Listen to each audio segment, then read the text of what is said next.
welcome to MITEC. Ooh, fuck me. I mean, F me. MITEC for SIAL.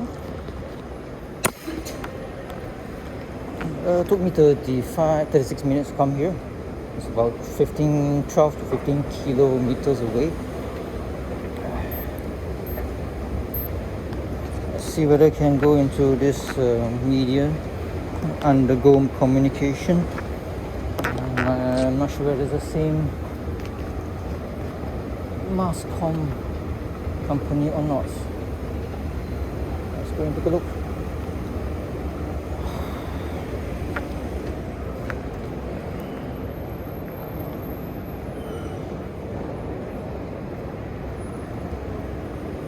Media, oh, media is there.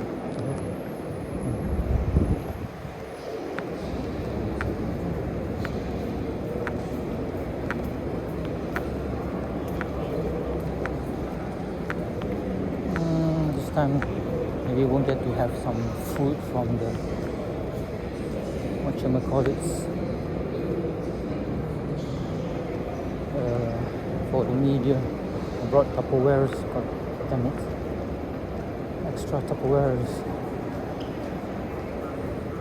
I went to the Volvo or some kind of like car show above.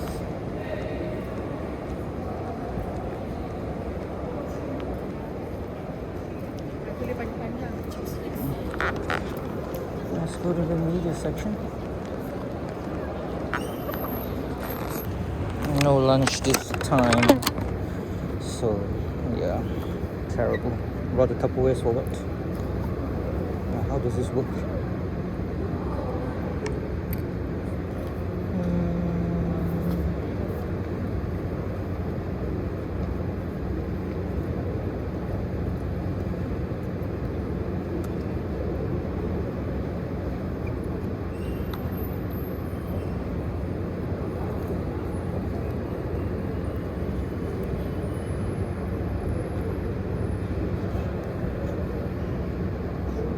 Fresh food inside here, so Oh. that you consume fast. Oh, okay. Thank you very much.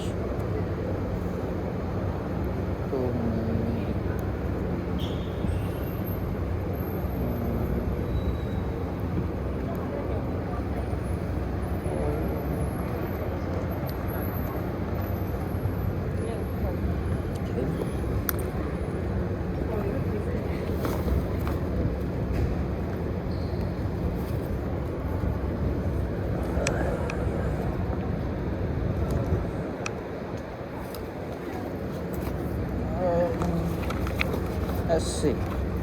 Before we go anywhere, let's look at the schedule. I did not do anything for it, but I know that Sarawak wines is at 12, so I'll take a look at the Sarawak wines.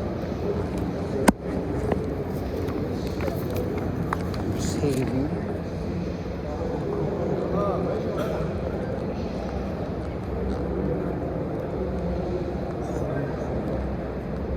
No smoking. Okay.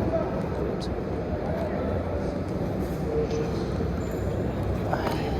Let's see.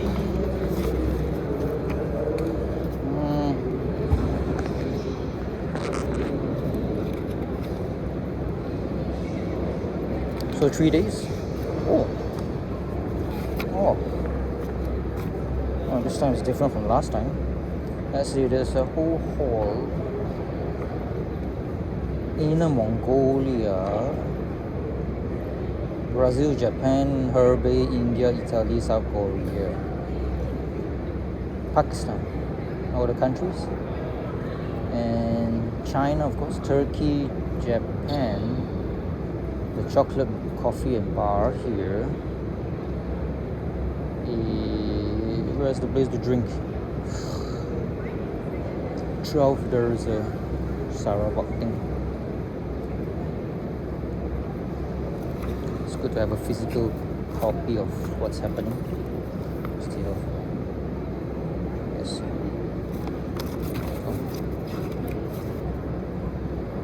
ASEAN Barista team. It should be a cooking. Yeah, this is a cooking This is halal today, no more. Cancel. Non-halal beverages, alright. Okay. Okay, today is Tuesday, 21st of July. 8:45 a.m. Azan Barista Championship. 9-6 Culinary Challenge GCC. 10 a.m. to chocolate coffee and bar. Chocolate coffee and bar. Morning opening ceremony. Oh, what time is the opening ceremony? Show you there's some food. They just don't want me to go.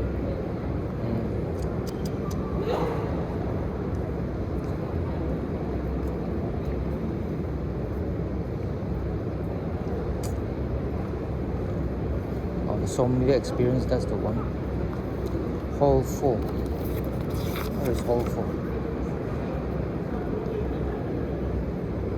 Oh, Hall 1 is on the right. Hall 2, Hall 3, Hall 4 should be there. Hall 4 should be here. Oh, non-halal beverages are the sommelier experiences here. Oh, just next to the big stage. So that's my main place of residence. Tomorrow,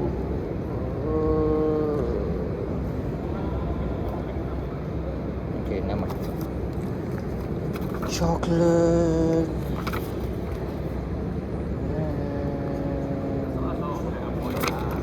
Okay.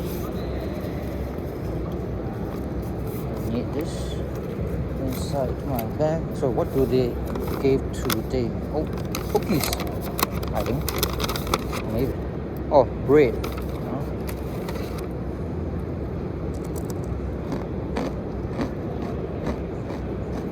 Okay. Smell of rosemary. Hopefully it's not stale. Interesting gift. Huh? Oh. I guess this is lunch. Wow. This is oily. Churros, Bulgaria.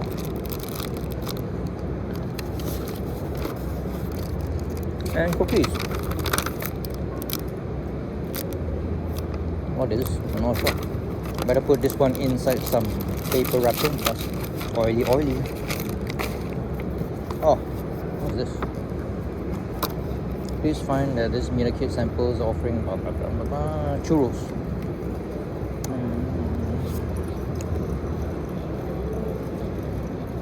All natural flavors from pressed here. Same thing as just now I taken. Kaya. Kaya way. Kaya again. Oh, durian coconut jam. Durian coconut jam. Musang King coconut jam. Wow. Not bad. And normal coconut jam. Interesting. From Way, the Art of Kaya 2026 Media Kit. Way. Thank you, Way. And more ways. This is the Way. Everything is Way. Media Kit. Interesting. Any drinks? Oh. Cookies. Tiramisu. What else? Oh. Dried shrimp chili floss. Not bad. What else is that? Malaysia, truly Asia pin. Interesting. What's this? Japan. Oh, Danish butter cookies. Lovely. Of course, I go back home. This one will be all eaten by everybody. Another Malaysia, truly Asia 2026 kit. Nice. But this one should be awesome.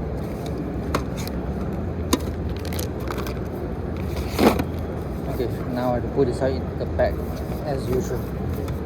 No lunch. Yeah. Are you kidding me? As usual, won't have a smoke. But is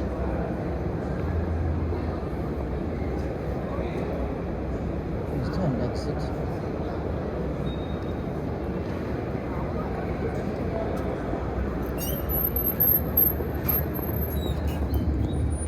careful here because there's like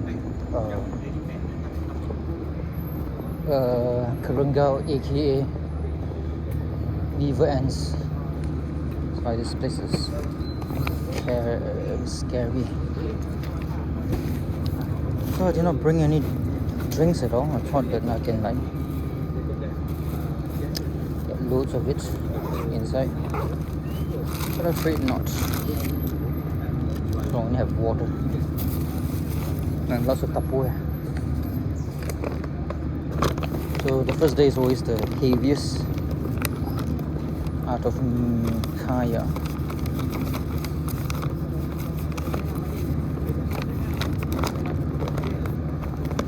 Out of Kaya media kit.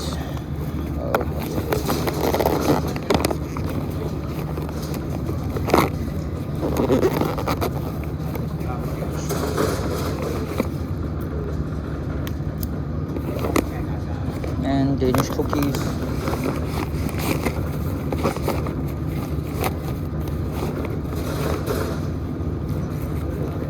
I was thinking of like going to Hua Shrimp, which is north of here, to look at the Carabiner whether I can get some cull or not. If they sell culls and how much it is, no idea. I'm not going to spend like 40 ringgit for one shrimp in the event that it might die at home. So far, the most I paid for a shrimp is about 10 bucks. Oh shit.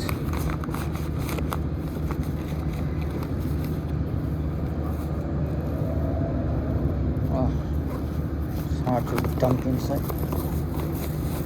Because of Tupperware. I thought I'm gonna like the hotel food here for medium won't be finished at all. So can like dabao back home, but it's not too big.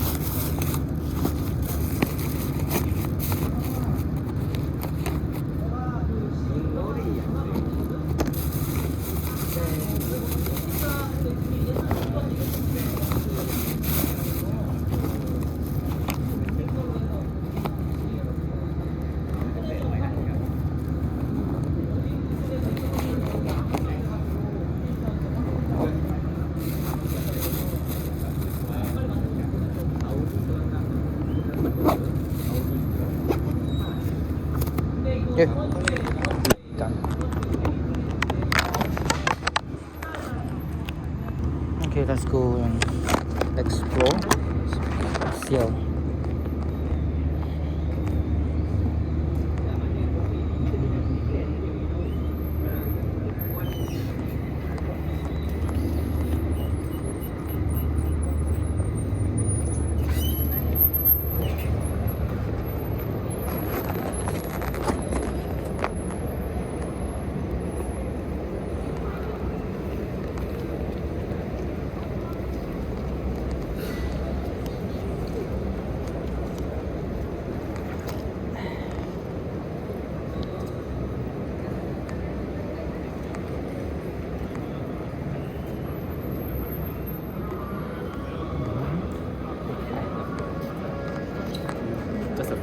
Oh. Is it a lucky draw for visitors? I'm not sure about this. Thank you.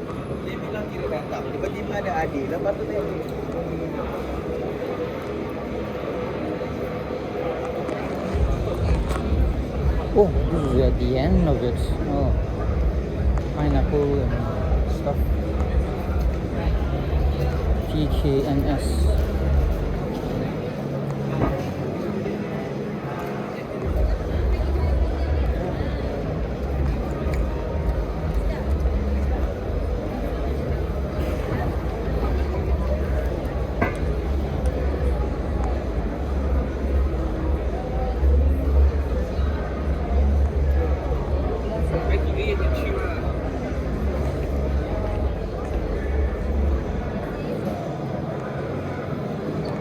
From Sabah, China.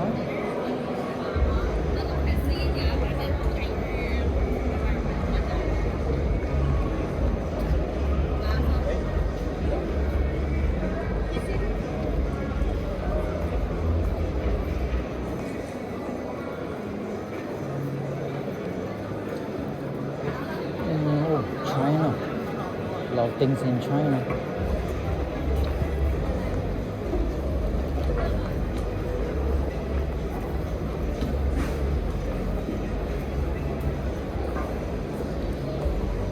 Korea.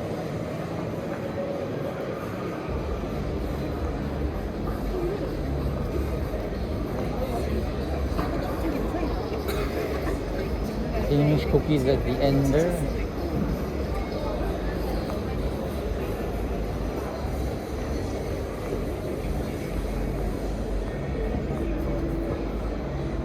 Back. It's 80. Oh, yesterday I think I caught maybe 2 or 3 brilliant reservoirs and maybe 3 betas and the rest not sure.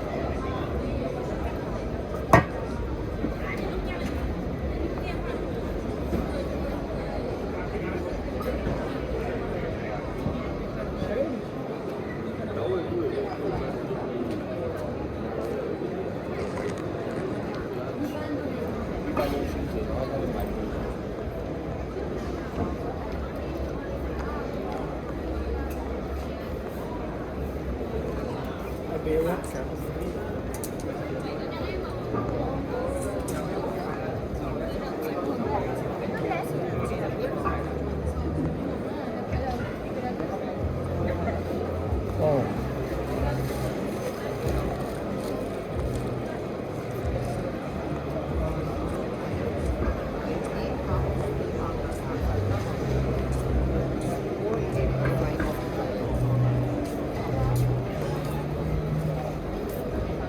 Redefining marine protein. Okay. Have they?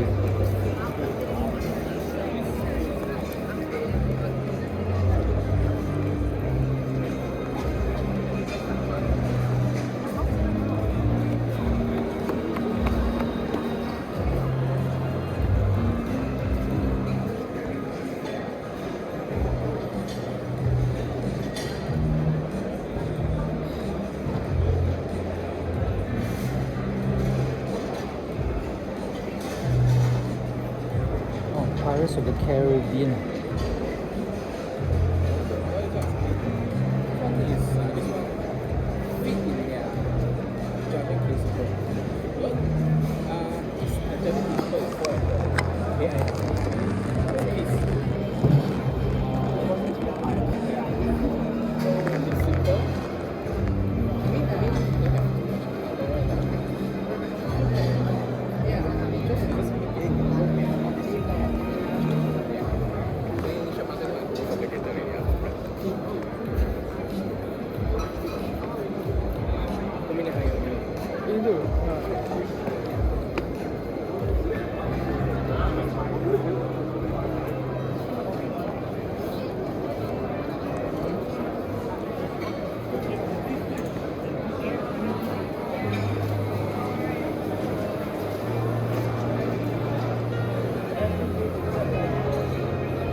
I am hungry.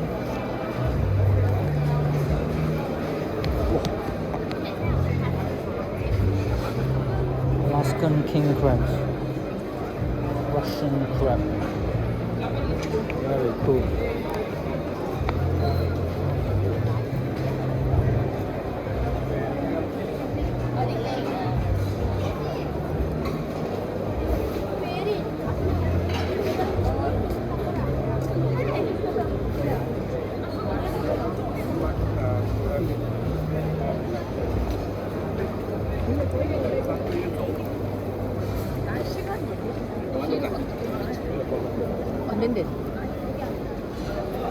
Oh, judge's room here. Last time it was in the middle of the halls.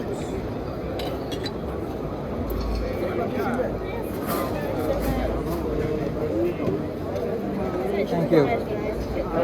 server is like cafe or chocolate. Correct. Oh no.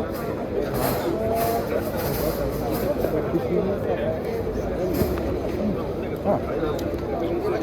Tasty, very nice.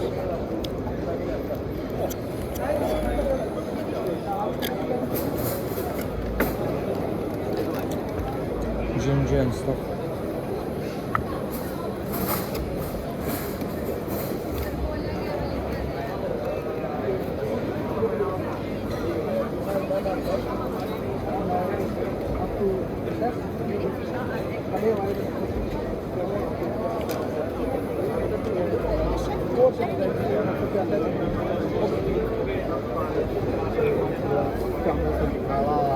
GMP 啊，係得咯。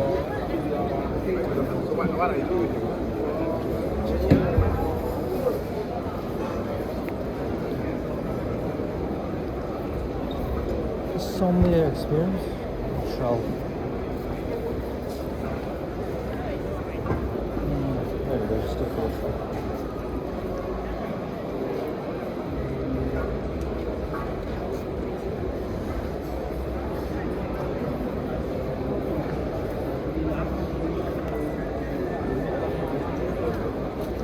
Sommelier experience. Sarawak wines. Hi. Register for the 12 o'clock one. Sorry? Is this for, Sarawak wines. 12. Are you one of the people from the Sarawak line? Or are you trying to join the... Join. Join? I think there's no registration. I don't think so. Okay, Later once just it's walk 12, in you on can just walk in. 12. Yeah. 12 o'clock, is it? 12 o'clock, yes. Thank you. Oh, sorry. The 12 o'clock is... I think it's for a beer.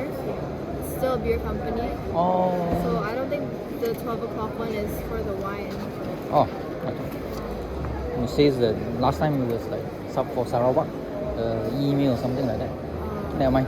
So the next event is 12 o'clock. Yeah, you can still come and try to see. Thank you.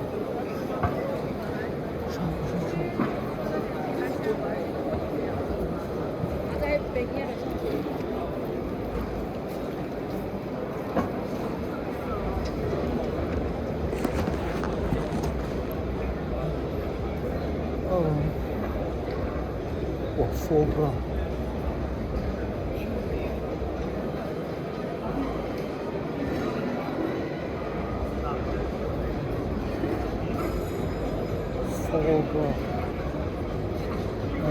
Not time yet.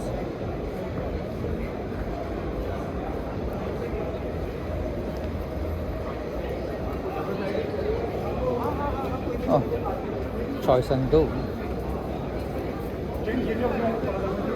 इसको एक को कर दे, दो तो बुरे लगते हैं।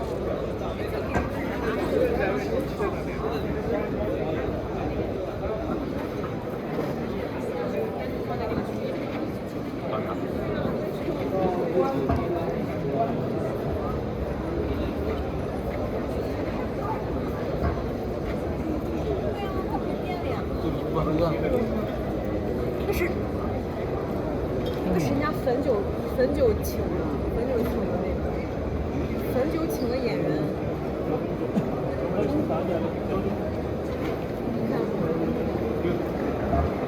看能合影吗？哎姐，英语怎么说？合影英文。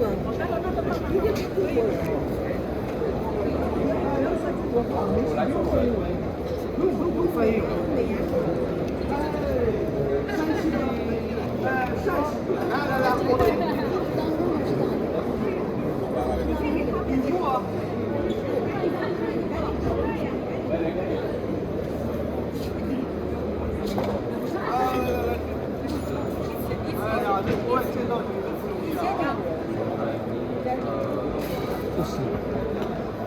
Look for toilets.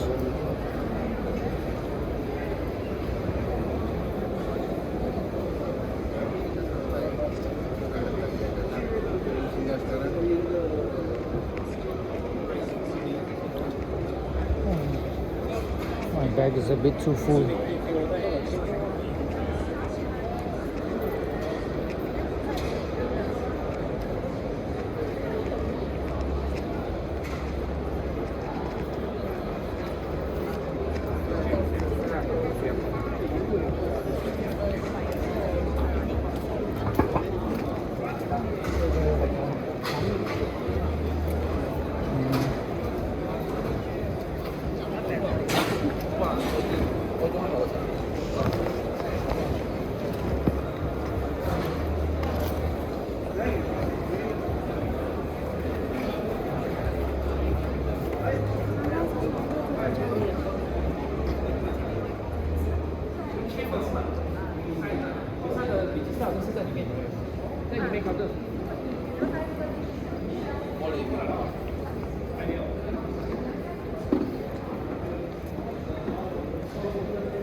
want to go upstairs for the toilet.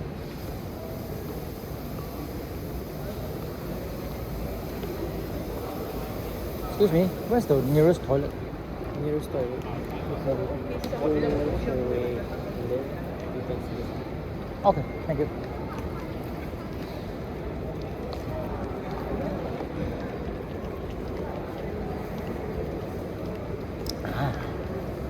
I saw the sign.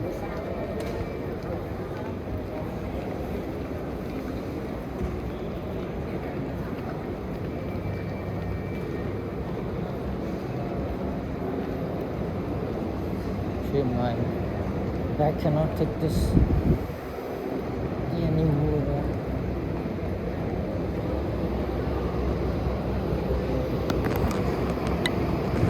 I realized there's a whole one somewhere else for the visitor pass badge. I collect these things. I collect badges, yes. It's crazy.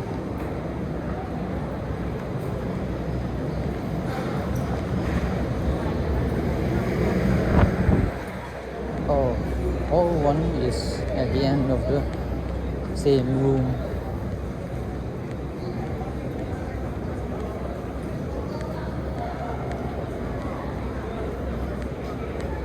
Asian barista team. Yeah.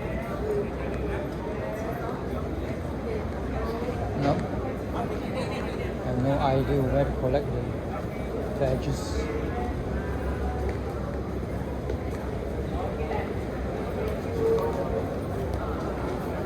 Is it a visitor badge? We didn't provide. Oh, you don't know. Okay. This one you need to go to the counter here, and then the purple machine will print the badge for you. Oh, there. Yeah, just over there. Oh, The machine is over there. thank you.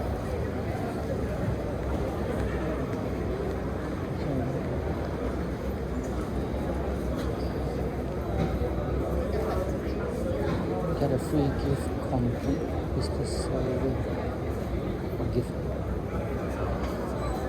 Hey, miss, what gift? Winter melon tea. The melon tea. Winter melon tea cubes. So, Is it a long thing? Is it a long survey? it's just 4 pages. Very straightforward. Okay. You can scan the QR code. Actually, no, you can use this one as well. This is the survey. Okay.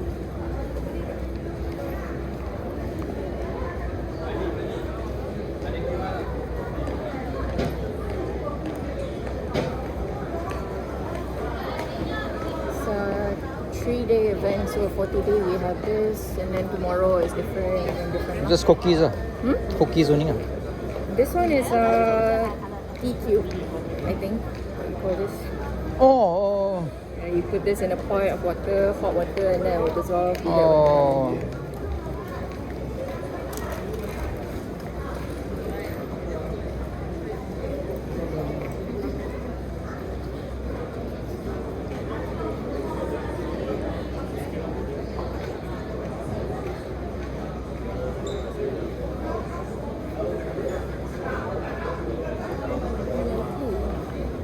Have you been inside? Yep.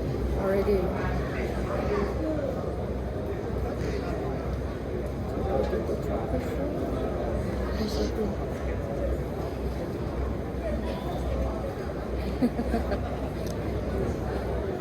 You have a lot of questions now.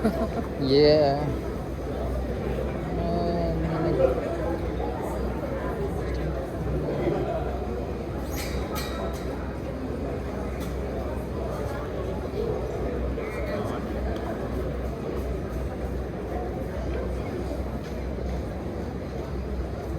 Okay. Terima Thank you very much. kasih. Enjoy your day. Thank you very much. What's this? Get all the free stuff.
Thank you.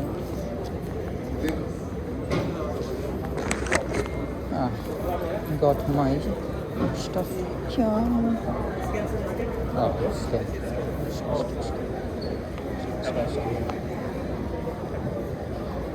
Thank you. Thank you. Hall 1, welcome. Hall is quite different from the other 2, 3, 4 halls.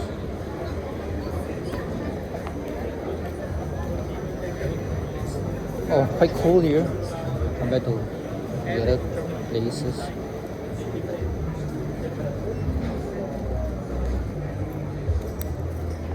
At least I got this. It's called lanyard, is it? Ingredients for whatever. Yeah. What the fuck? Comes out so easily.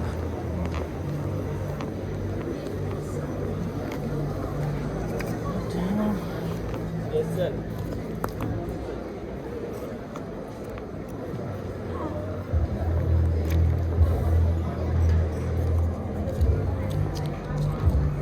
Oh yeah, it can come out easily on. This is bullshit.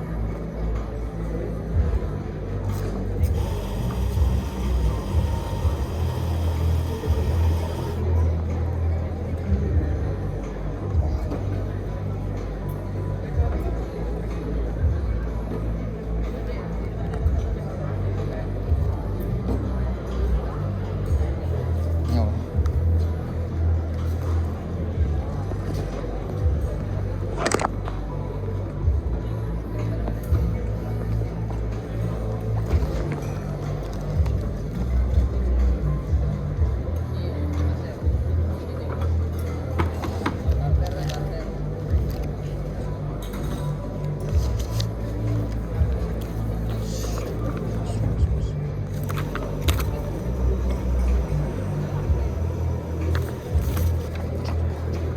Barista ASEAN Championship. Very cool. Here's your chocolates if you want to. For the place that has the most people.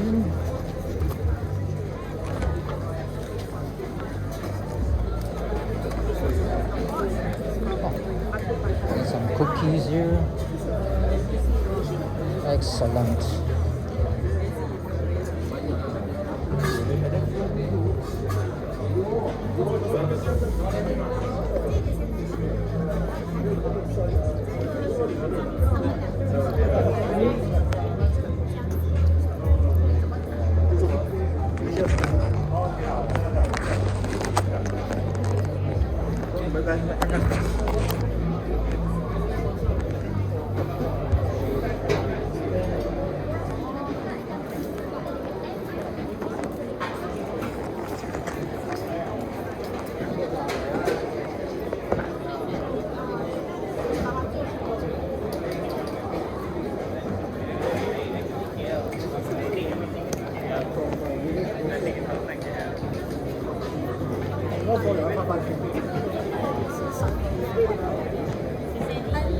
Oh, thank you.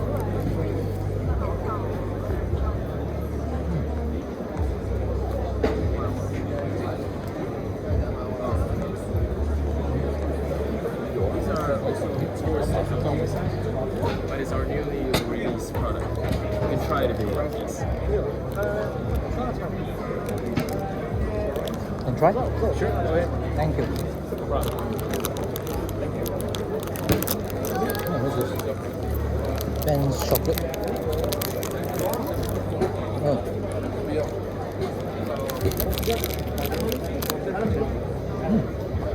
That's nice.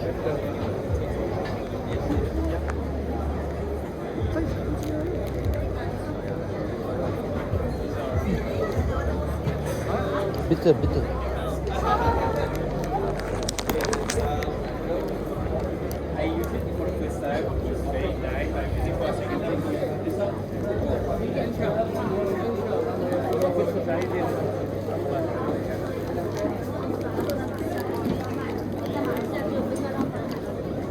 Drink some matcha.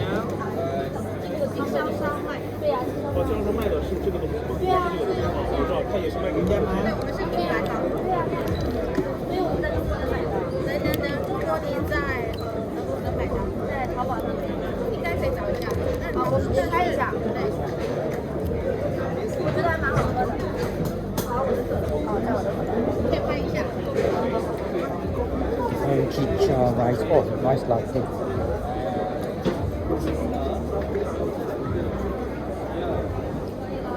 Not sweet at all.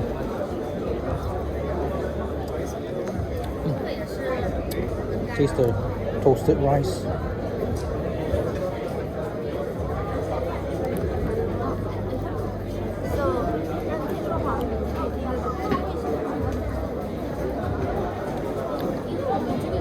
It's matcha and milk.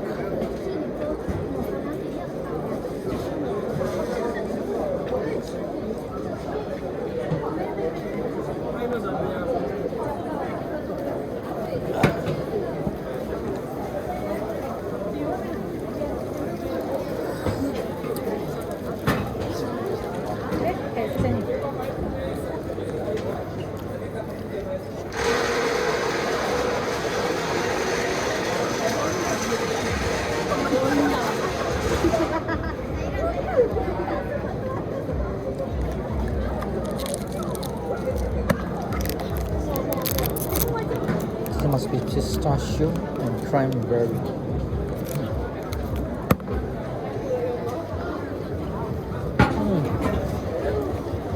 Salty pistachio, like.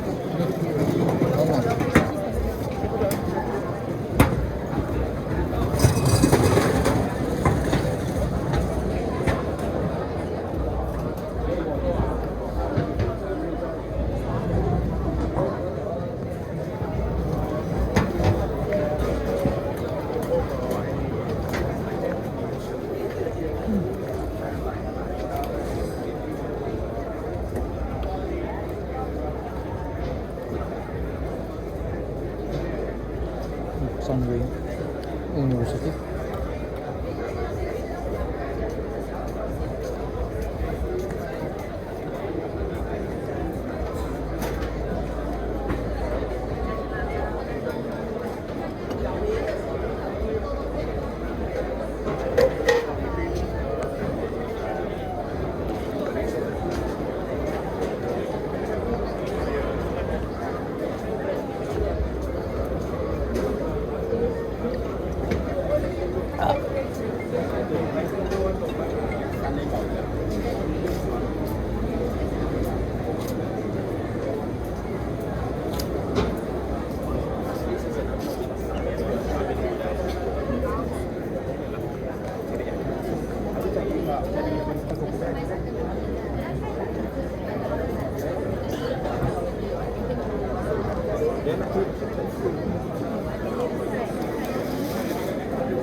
I can taste Like it. to try? Sure. First, can you follow us on Sure. Instagram? If you follow, you can get which one drinks you want.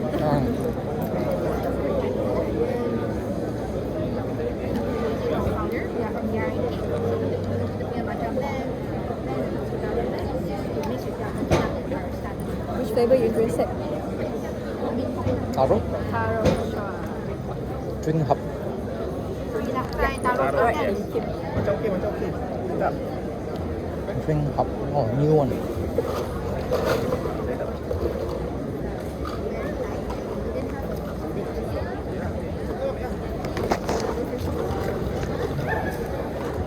So ni kalau apa ni cari kat mana? Oh, cari. Tak masuk retail tak masuk retail lagi. Tak, kita ni memang is B2B.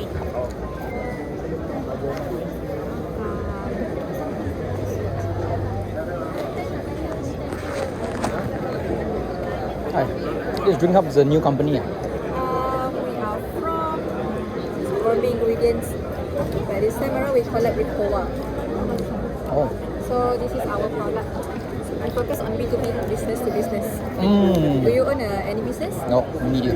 Or are you looking to do a business? Media. Oh, media. I Ah. see. Okay, thank you. Alright, thank you. Have a nice day.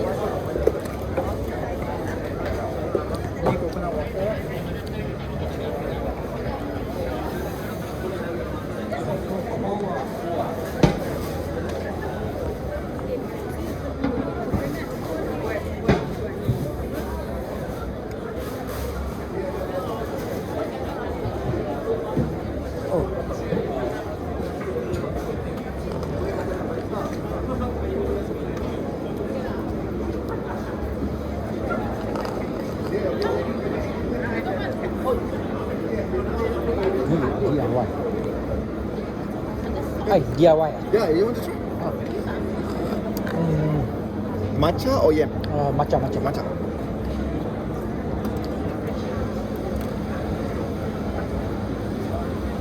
Okay. Thank you. Okay. Jalan. Dia sampai ni duduk lah. Oh. I can't believe I'm starting my morning with sweets. Tastes like matcha sundae.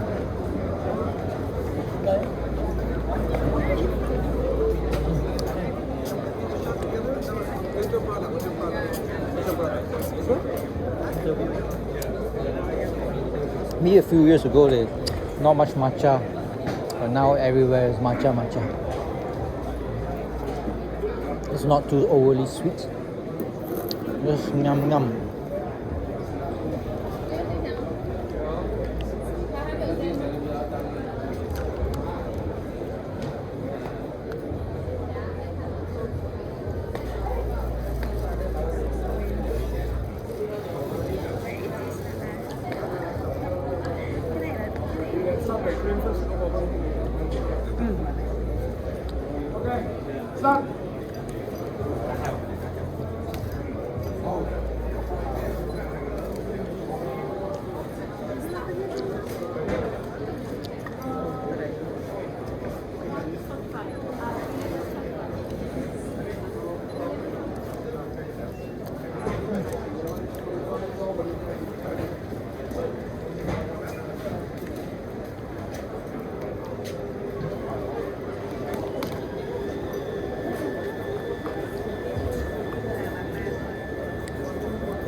Opening ceremony, what time? Oh, damn it.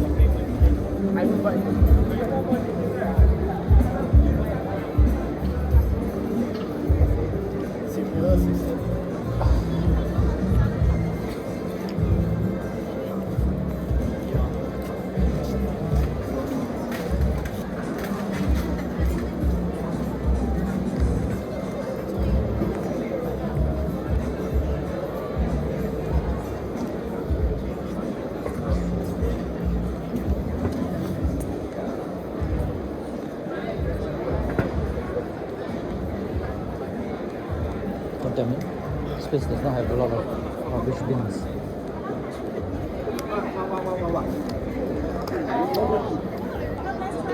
Dah siap dah sekan.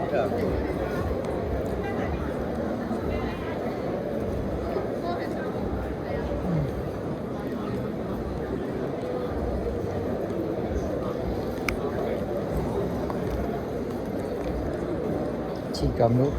Thank you very much.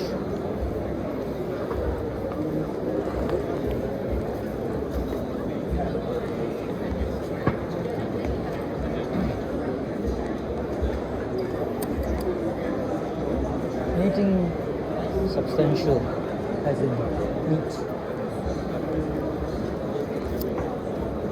Any meaty things.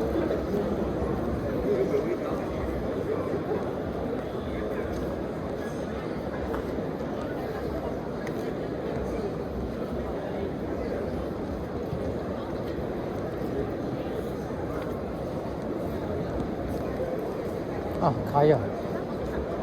Is it ayah?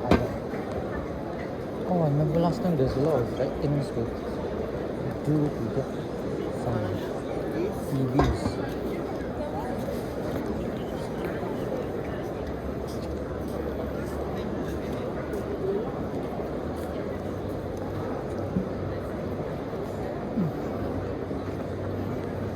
I do not.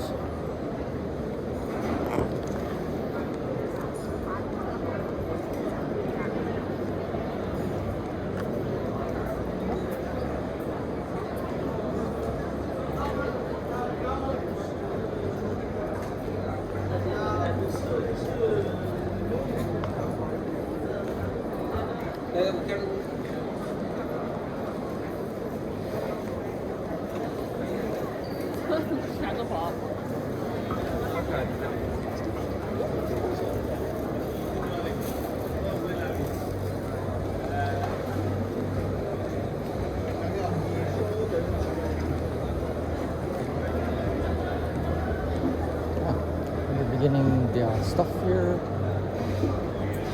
some beers.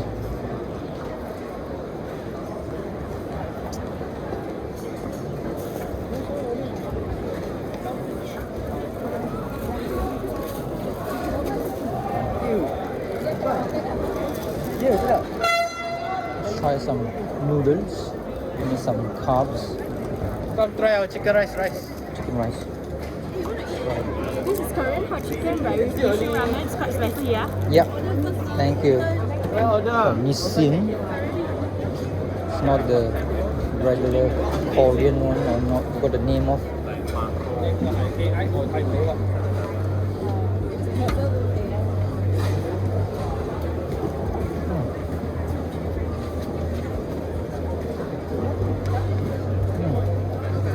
So chewy.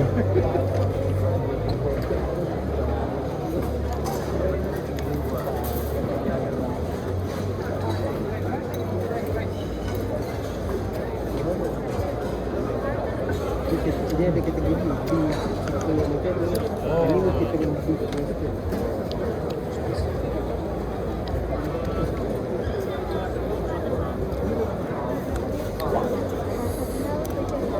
Spicy. Do you have this is the thing that you want to put there? But they're not in this format, lah. Oh, do you want to try? This is just a The pesto. one is passion fruit. Selling price Okay, thanks. is about 13 ringgit 50 cents.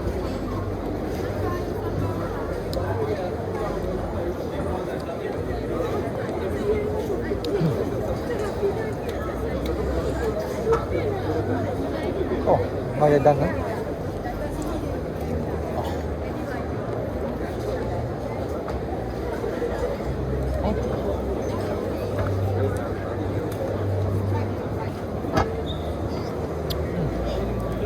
Oh, meatballs. Authentic Italian flavors.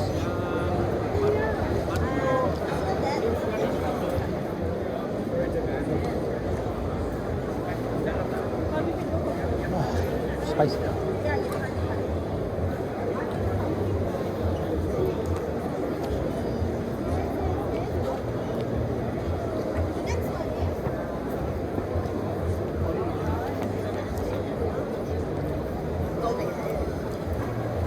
Hey, morning, chef.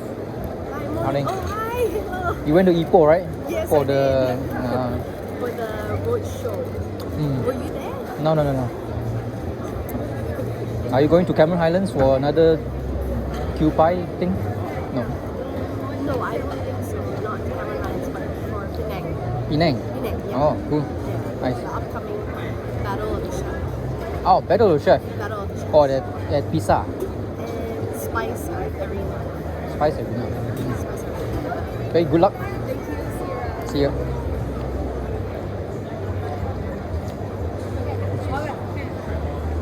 So good. I like the mango. Spicy, eh? Yeah.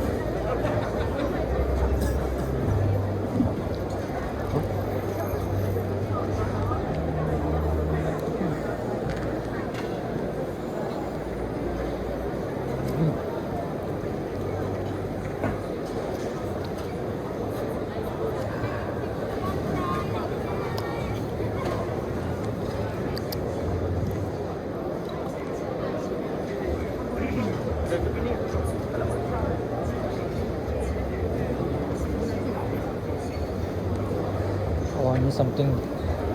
I need some. Oh, they're making pizza.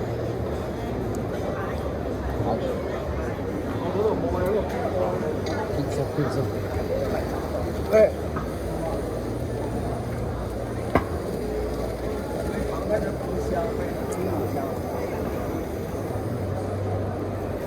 Cream cheese. Oh, I need some milk. My mouth is burning.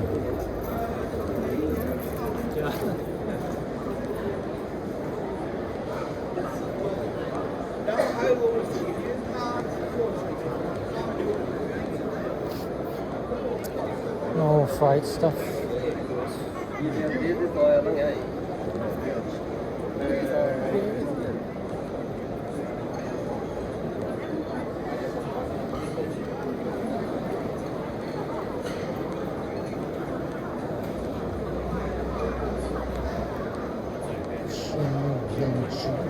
Oh, what's that?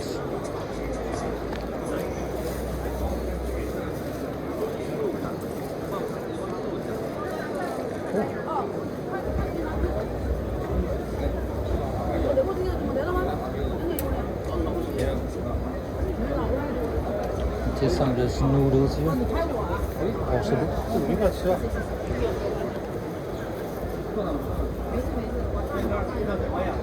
你是哪人呀？我们在这边有那个甜点的，这个就是计时的，对吧？计时，嗯，对。计时。我们也做了，做8分钟。 8分钟看，一会儿先我们 try。现，好的一会儿现场，哎，我们压的，菜汤面，锅饭、长面、饸饹，香而不辣。饸饹，香而不辣，香而不辣，快喝，快来。好吃。 Hmm? Okay. You're from Malaysia. Malaysia, Sabah? Sabah. Or KL? Ipoh. Or Ipoh? Oh, wait. Ipoh coffee?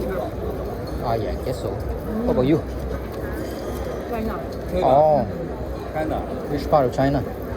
浙江河。 I only know Chongqing, Beijing, and Shanghai. You have been there? No. 它是个保健品，它是荞麦面，和小麦面做的，是个保健品，吃了 This 降血压， one is a healthy noodle.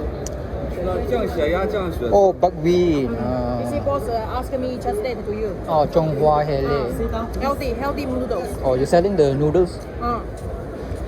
Boss here, boss. You- You also selling noodles?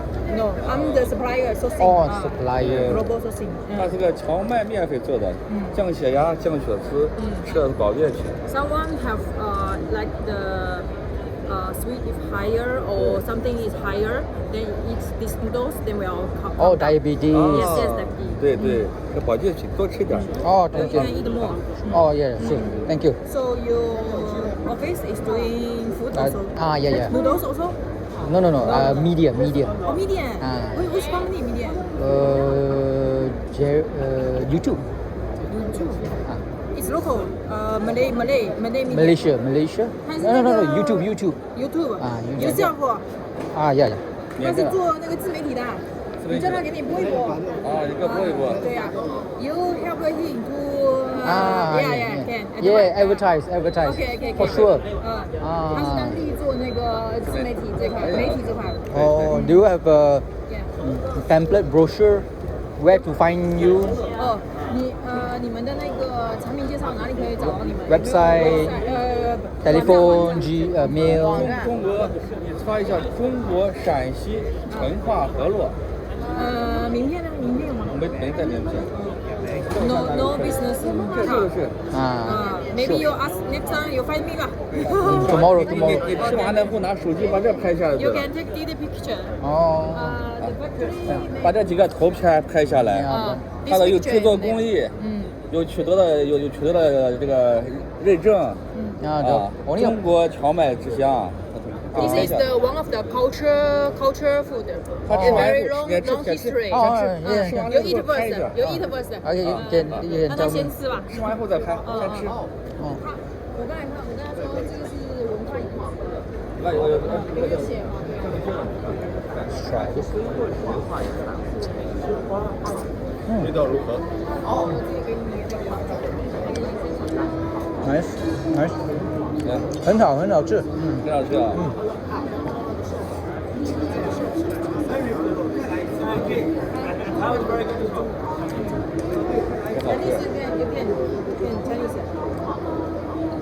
懂了，可以。不会。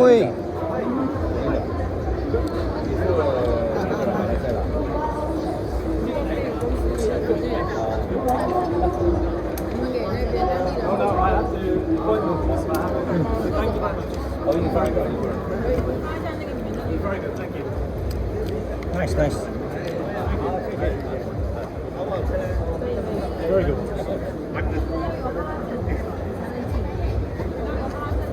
你吃完把这个拿上。Apple. 你先吃。哦。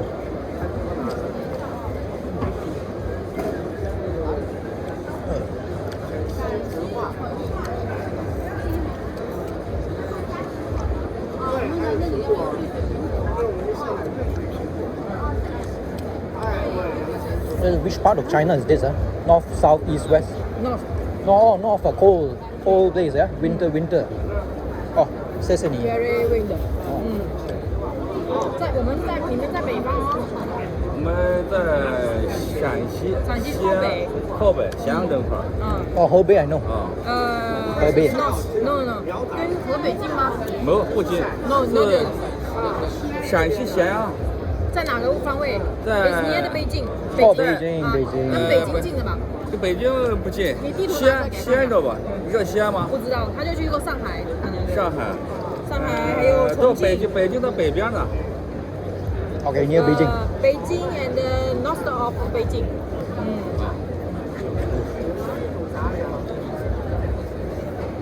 你要有哈拉证。哈拉。现在我们免费品啊，我不知道这边必须得证。这里一定要哈拉证啊！你自己除了你就可以去那种就是素食餐厅。对。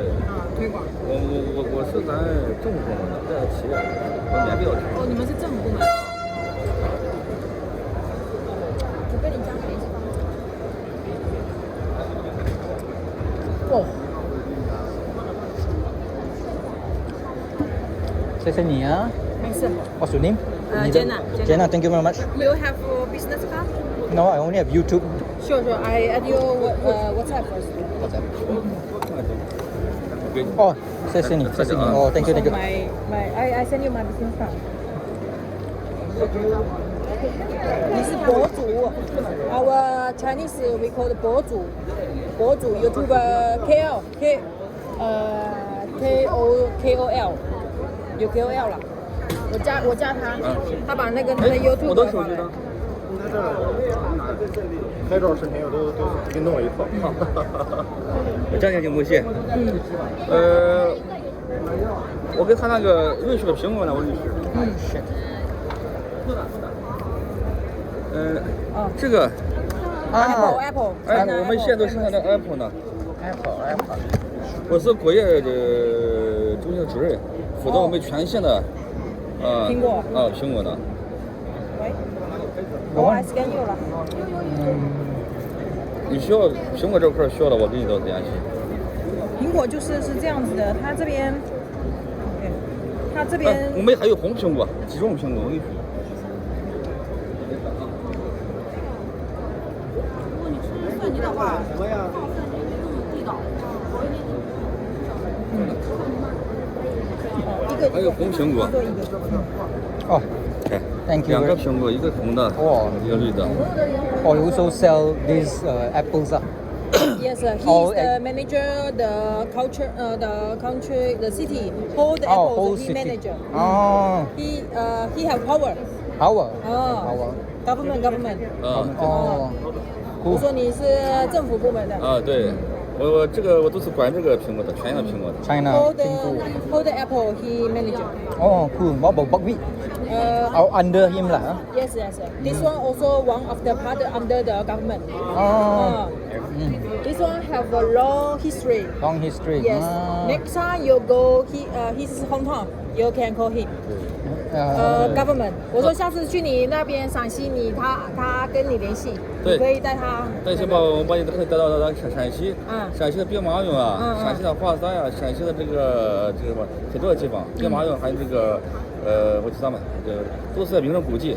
陕西那个都是这个皇上住的很多，都是这墓葬也多。对，我有去过山西。你去过？去过。啊。大雁塔，大雁塔、小雁塔，阿房宫。Translate. Famous 兵马俑 places like Great Wall, same. Oh, Great Wall. Yeah, same. Very famous. Yeah, famous. 陕西著名的延安嘛，延安你去过吗？延安没去。延安没去过。Didn't come. The place is before 解放public police there. Its place is there. The first place. 延安 called 延安。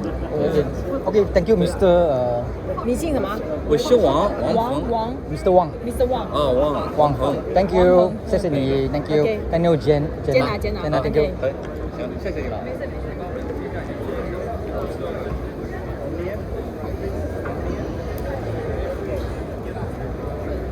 Oh, that was interesting.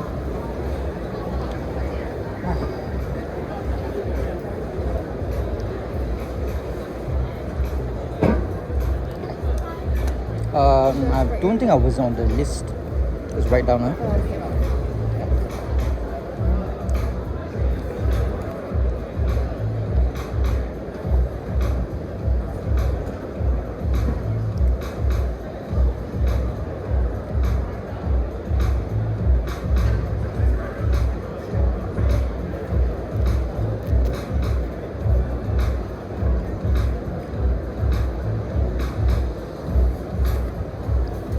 Go.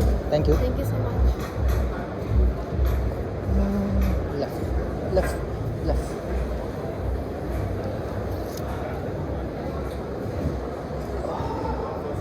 Oh.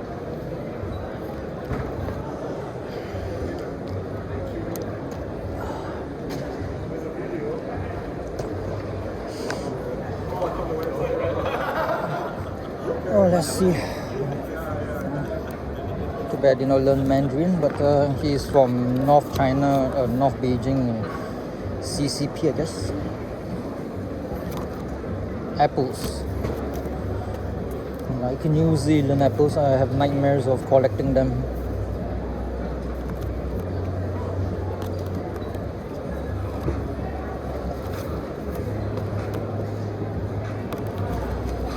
So they don't have the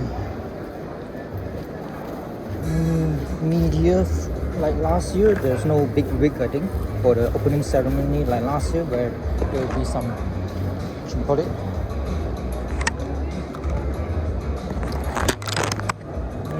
for media and press, because the press is always like hounding the minister, and minister wants to eat something, so it's quite different. Let's go and see what's happening here. The beer and stuff. Wish it was colder actually.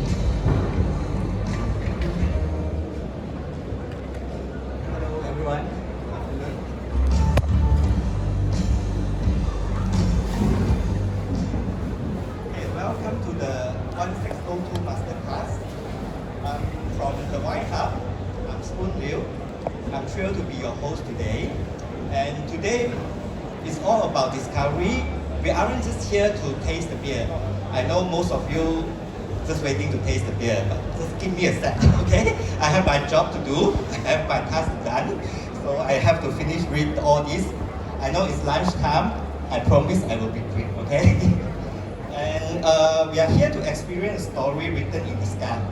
So this brand, why the name is 1602? It's not an incredible historical coincidence that connects Sarawak directly to the global history of beer. First, from the geographically, I need to read from here because it's something wrong. It's the brand identity. So 1602 was the landmark year the very first map of Brunei was published and revealed to the world, putting the beautiful island to the global map of the first time. This is also my first time to know.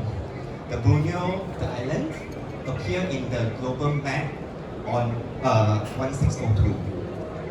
And secondly, the biologically, by a crazy twist of fate, 1602 was the exact same year modern lager yeast was born in Europe from an accidental mix of wheat and dark beer yeast. So the yeast meet with the dark beer yeast in 1602 also. So this is so-called accidentally mixed. Every successful story is just like a click, then it's happened. So we have this 1602 beer here. So 1602 is just not a random name. It's the exact historical intersection where the world discovered Borneo and the brewing world discovered the soul of the modern lager. To honor this deep legacy, we brought in the true master of the craft. We have our German master brewer, Hans Garner. So Hans comes from the legendary Bavarian brewing family whose heritage goes all the way back in 1308. So he's this German guy. He's from the brewing family, German, and back in the 1306. But Hans is prodigy in his own right. He actually started brewing beer when he was just 13 years old. Turning 53 this year, Hans brings an incredible 40 years of pure hands-on brewing experience to the table. So we have this 40 years experience guys to help us on this. But where is him now? With the world-class expertise, Hans now is in Sarawak, Kuching. So he's been living in Asia for a long time, and with his background and the gene, so he matched a perfect match to discover this 1602 beer, the perfect match for Asian talents. So what is the 1602 vision?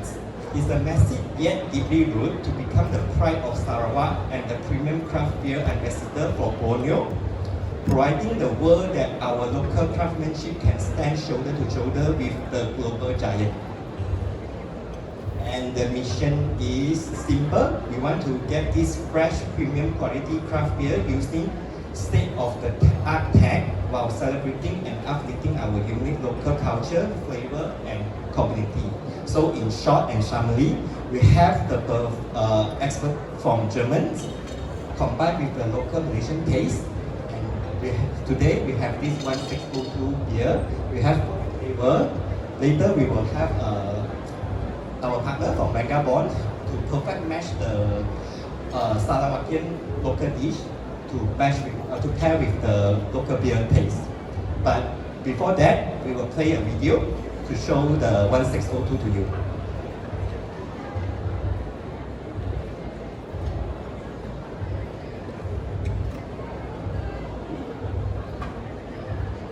Just a second.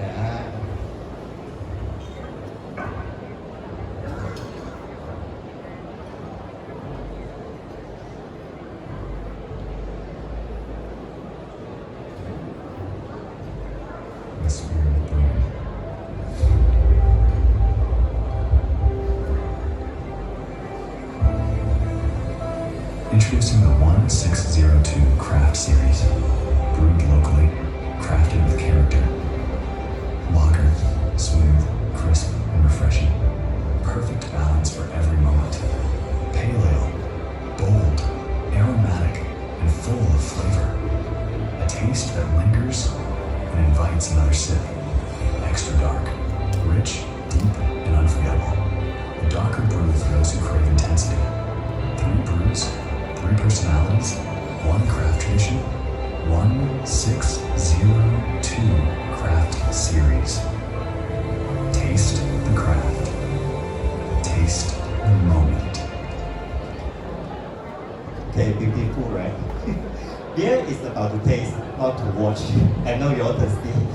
Before that, we invite our partner, Daniel, from Mega Bond, Daniel Gong, to explain a little bit more how this pairing happens. Yeah, Daniel.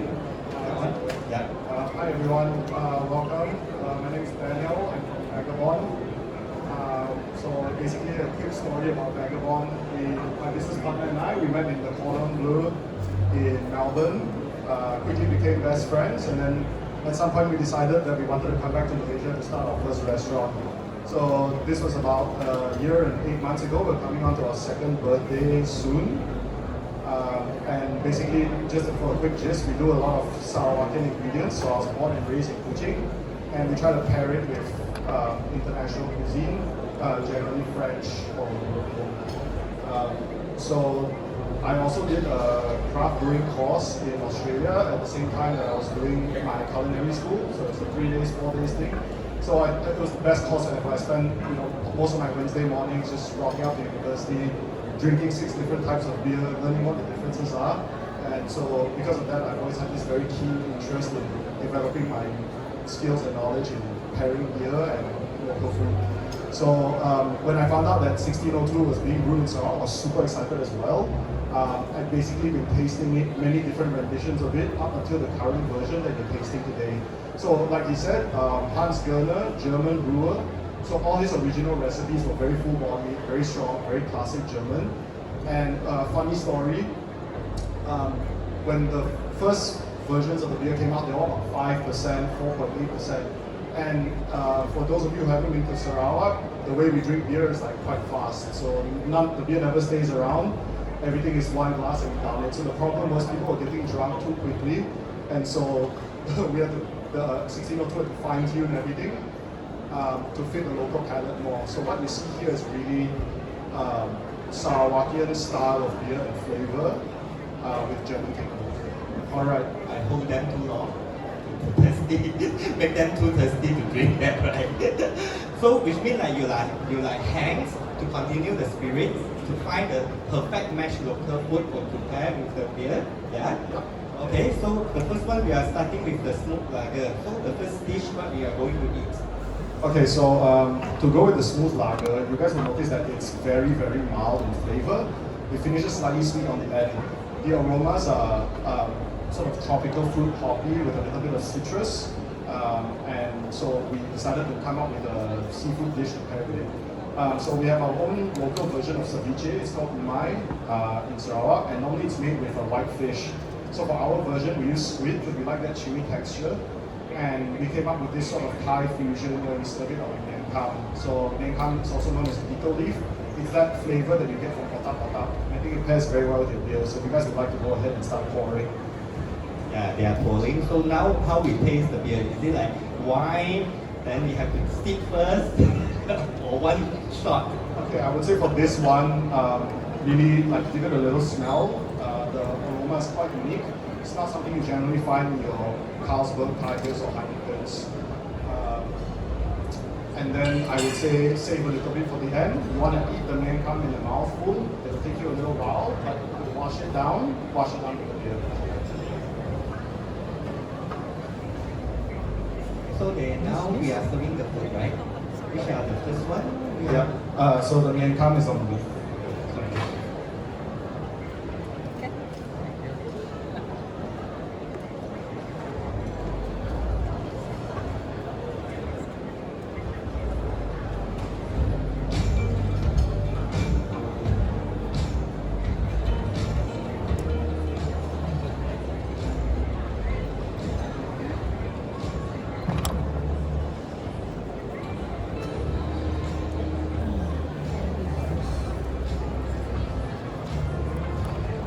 So again, this is umai, the light starter, right?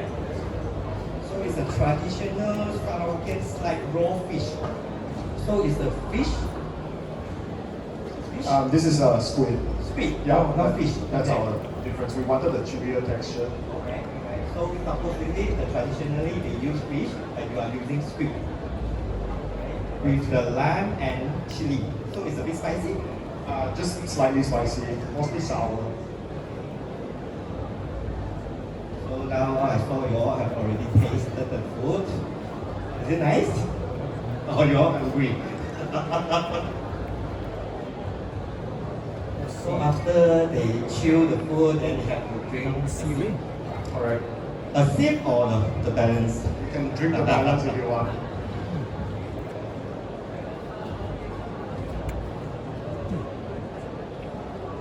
Bitterness of the seaweed, chewiness of the squid.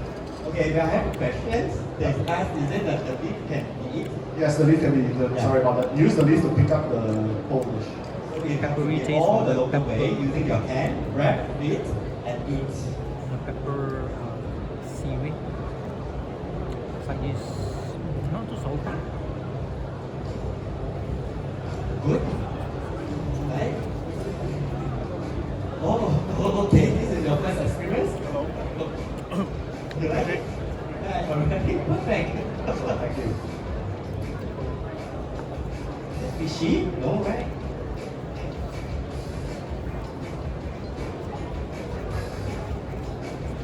Like it?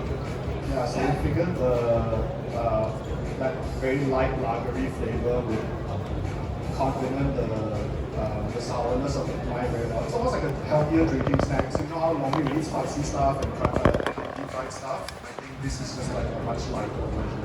So this is just for afterward chewing and not the heavy drinker and release the stress.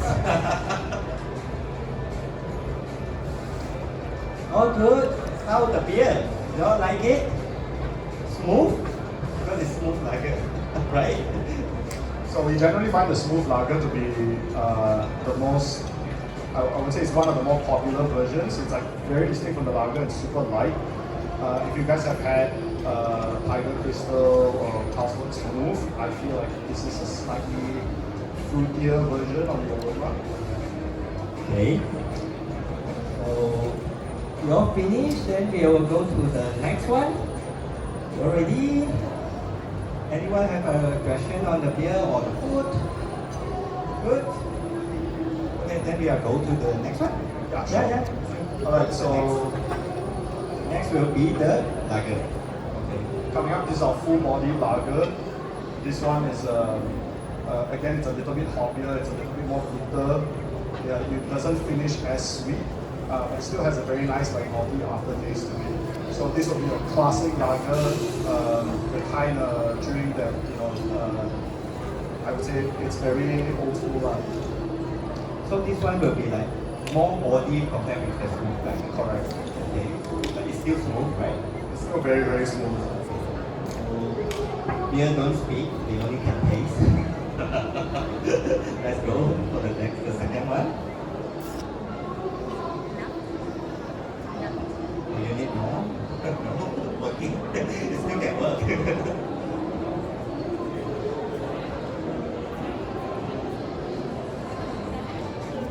Don't worry, this is This is our lager. It's not heavy.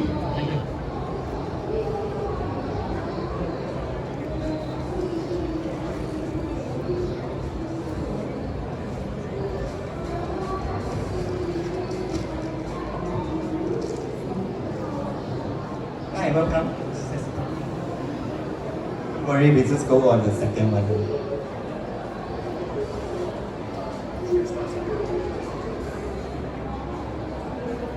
Okay, we will start distributing the food, the second dish. Terong asam. So terong in Malaysia is a sour eggplant.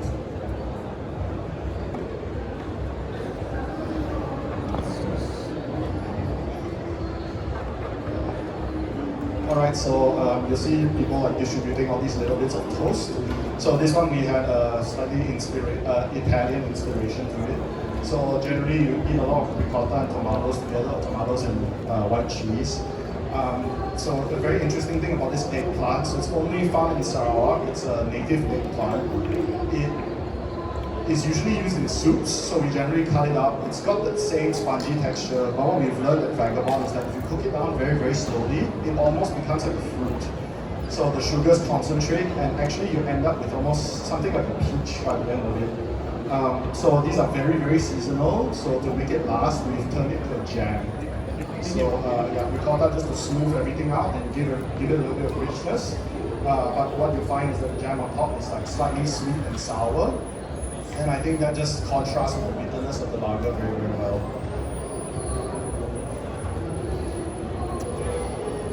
And shout out to Cotta for the ricotta as well. It's freshly made, so we just picked it up this morning. If you guys ever are looking for fresh ricotta, these are the guys. Okay, so there's the terong inside. So the terong is in the jam. Oh, okay, you blend it. That's correct. Okay. Yeah, blend it straight. Does everyone have their lager and their terong on some toast?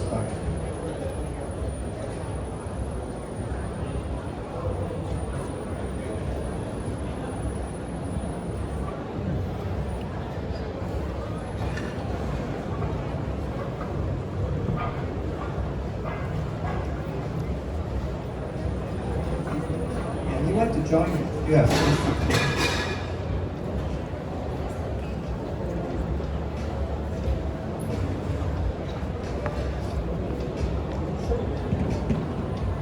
Alright, so same as before, have a little sip of the lager first, and then have a bite of the toast, and follow it with the lager again, just to see how they mix together.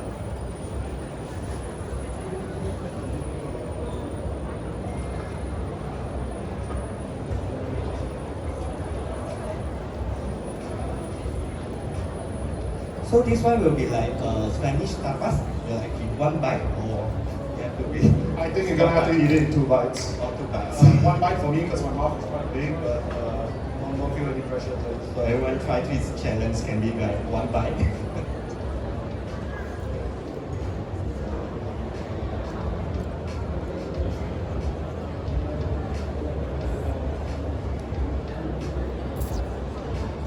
Okay, this one will be the second beer. It's lager, which is like supposed to be more body compared with the first one, but it's still smooth.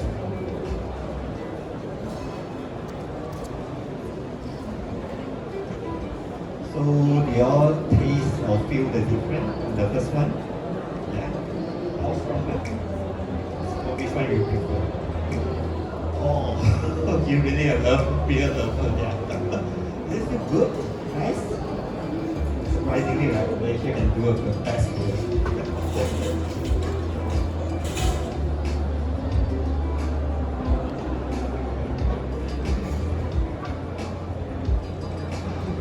So for those who just joined us, like we repeat again, I'm Spoon from the Wine Hub, and then we are introducing this Sarawakian local pure real beer. Yeah, we have our book at that site. So later, if anyone feel free to visit us. And Daniel is from Vagabond. His restaurant is in Desa Sri Dutamas.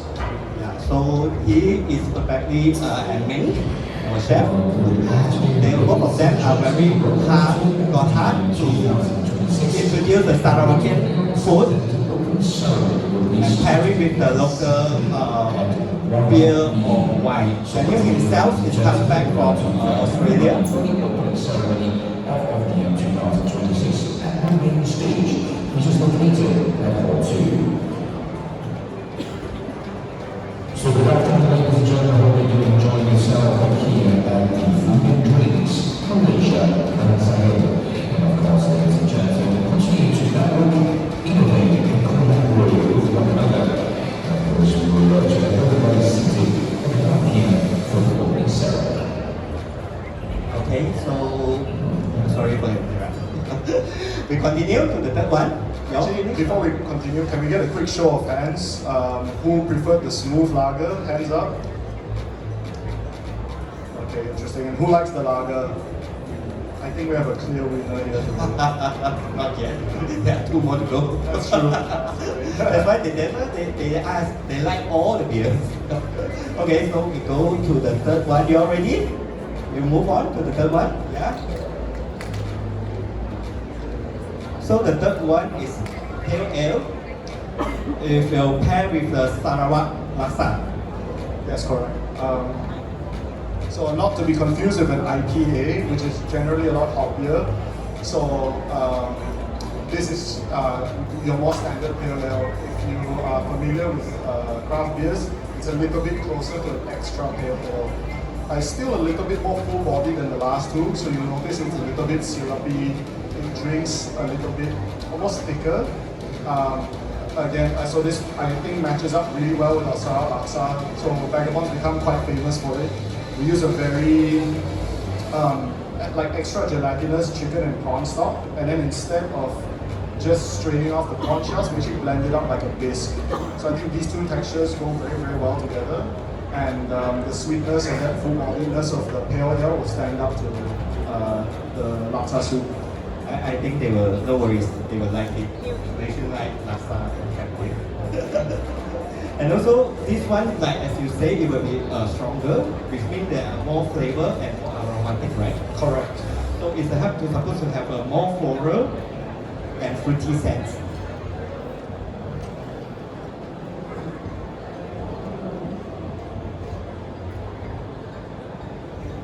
And just to clear the menu, I read from my notes here, they say it's supposed to be have the aroma spice taste. This is your food, right? Yeah, correct. So as you all know, Malaysia has many, many different kinds of laksa. There will forever be an argument between the states as to who has the best. But again, okay, don't worry. I stand by all laksa. I stand by my laksa. Okay, let's just say.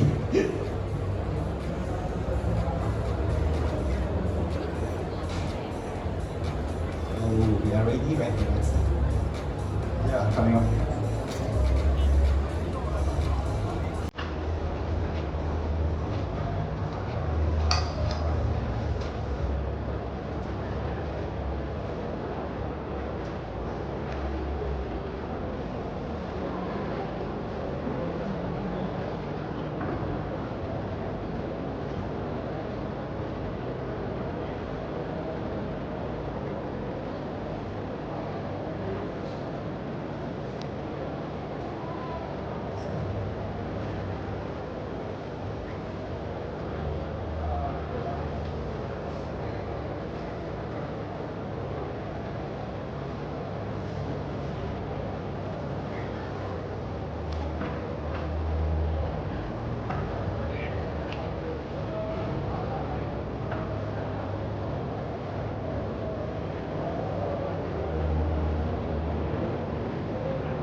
Okay, Daniel, so what they expect from this pairing?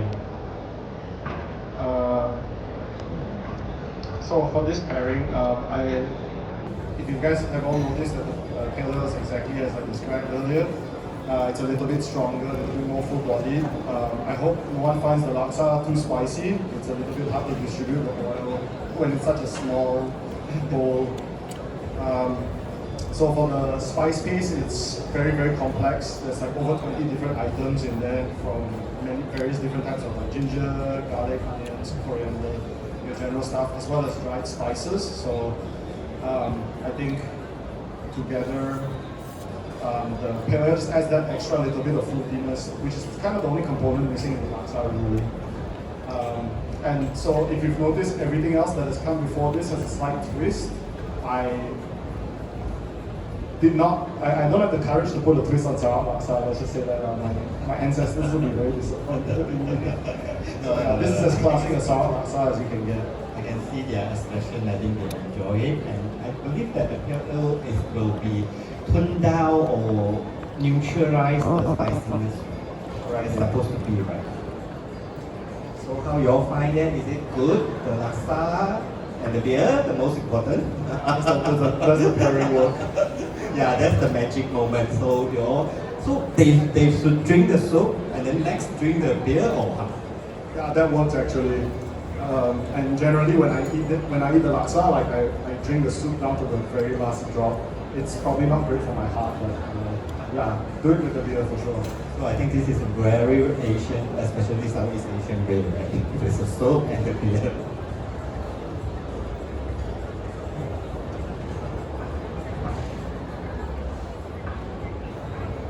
So this will be the third one, pale ale. We have smooth lager, pale ale, and we go into the next one. But I know laksa is quite a lot. So take your time to enjoy the noodle. It's lunchtime.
Daniel, I think your laksa is really good. I saw all of them is drinking the soup. Okay, perfect. Thank you. So no way to go in.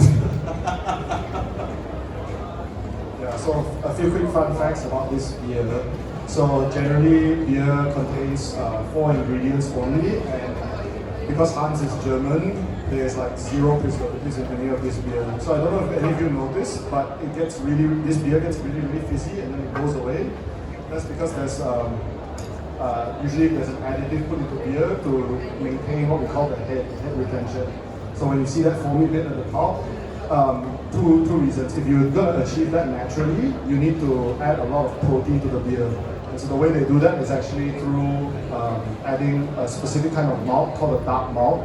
So similar to a coffee bean or cocoa bean, they will roast it to a certain darkness. And because all that sugar has been caramelized, what we call the Maillard reaction, a lot of it has been converted into different kinds of proteins, which help to maintain that foam at the top. It's supposed to have the oil. It's a foam. It's a foam. It's a foam. Yeah. So it's the nature is correct. So if any of you guys get like really gassy, you notice that when you're drinking beer, this is actually like a lot lighter in the stomach. Just now got one, they say that the taste is more suitable for Asians. It's different from the Okay, so I see it's quite ready. We go move on to the next one. Yeah, will be the extra dark. This will be the stronger versions for 1602. Stronger in flavor, but same amount of alcohol for all of it. Flavor and aroma. This one we will pair with this ayam pangso. This is the grand finale. Wow, this is a drumstick I saw it. Okay, so this is a very classic Iban dish from Sarawak. It's chicken that is actually braised in bamboo. So they actually fill up a piece of bamboo and they'll roast it over charcoal. Unfortunately, we have nowhere to make a giant open fire in the restaurant, so our version lacks that aspect, but we do still have all the same wild ginger and everything in it. So it's a bunga kantan, it's lemongrass, there's this ginger called the hus, which is essentially a ginger stem. So it's very heavy on the ginger, which I feel pairs well with something like a dark beer. So what you'll notice about this beer, a lot of people, when they think of dark beer, they immediately think Guinness. It's probably the most recognizable dark beer on the planet. But this is a little bit closer to an Irish dark ale. So it's fizzy because it's carbonated. So what makes Guinness creamy is actually nitrogen. So the bubbles rise a lot more slowly. So that's why when you drink it, you feel like Guinness is very thick, and that's actually just due to the gas that they use in the beer. So all of 1602's beers are carbonated. And also I think this one, like when I drink, it will waking up our palate because it's like Yeah, correct. Coffee notes, chocolate notes. Like I said, for the malt bill, this has a lot of darker malts inside. If you guys drink kopi o peng kosong in the kopitiam, this is like an alcoholic version of that. Okay, so this is what they expect them to pair with this ayam pangso. So it's a very clean tasting dish. A lot of Sarawakian dishes are not actually very heavily spiced, especially on the Iban side.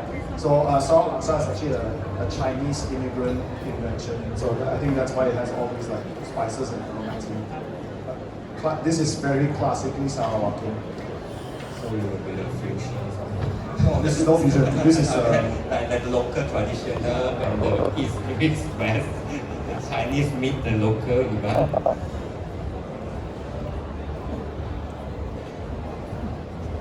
Okay, so we will. It's the same, right? They have to drink the soup and then they drink the beer. Yeah, drink the soup, drink the beer. The chicken is just to fill you up so you don't get too drunk. Okay. With no empty stomach, with no gassy.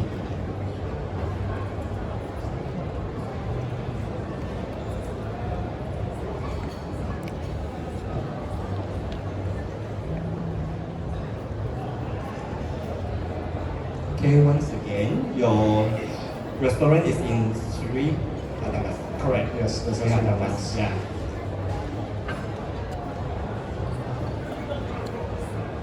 And fun fact, this week is actually Sarawak Day on Wednesday. So in all the restaurants that we supply our 1602 beer to, we're running a promotion. It's called First Free Beer on Us. If you guys head to either Vagabond's Instagram or 1602's Instagram, you can see all the participating outlets. But if you guys like any of these beers, you can rock up to Vagabond and there'll be a free lager waiting for you. For tomorrow event, for those who want to order online, we also will deliver to your doorstep. Good afternoon, ladies and gentlemen. Another top minister opening ceremony. So we'd like to invite all our guests who are invited for the opening ceremony to adjourn to the main stage. So once again, ladies and gentlemen, if you are invited for the opening ceremony, please do come over and find your seats.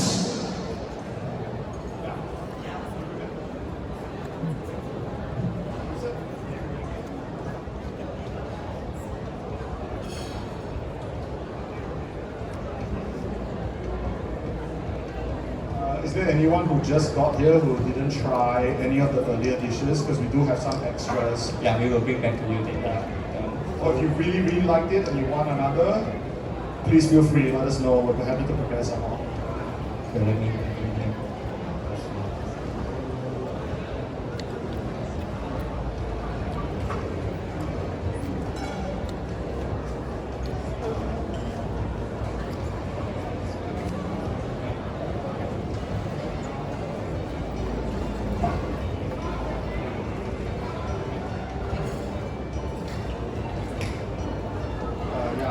Fun thing to know about the extra dark. It's basically a very refreshing version of what a dark beer could be. You want to make another one? On the spot is better, right? Now it's have all the.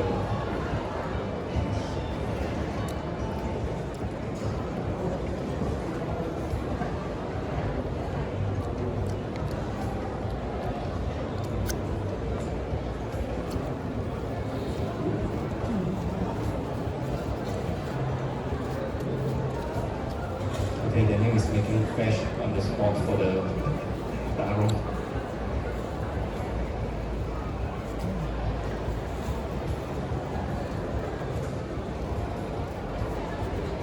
So once again, this one is the taro, the sourdough. Okay.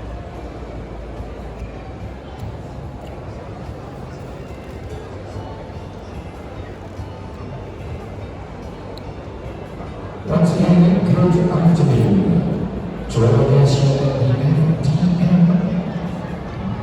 I'd like to invite everyone to the opening ceremony as we want to start.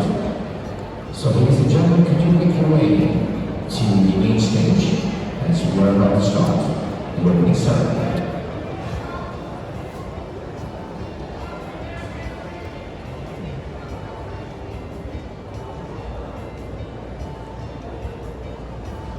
So the extra dark has so far been the most polarizing of all the beers.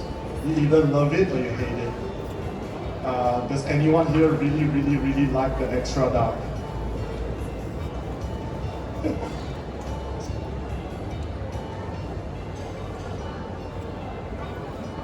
we have two more guests. Hi, welcome. This is the first one. Okay, maybe we explain again for the first dish. Okay, so quick recap for everyone who just got here. The first dish is Sarawakian style of ceviche called umai. Normally it's done with regular fish. We use squid to do ours. So texturally is really nice. We have crunchy beef, slightly chewy.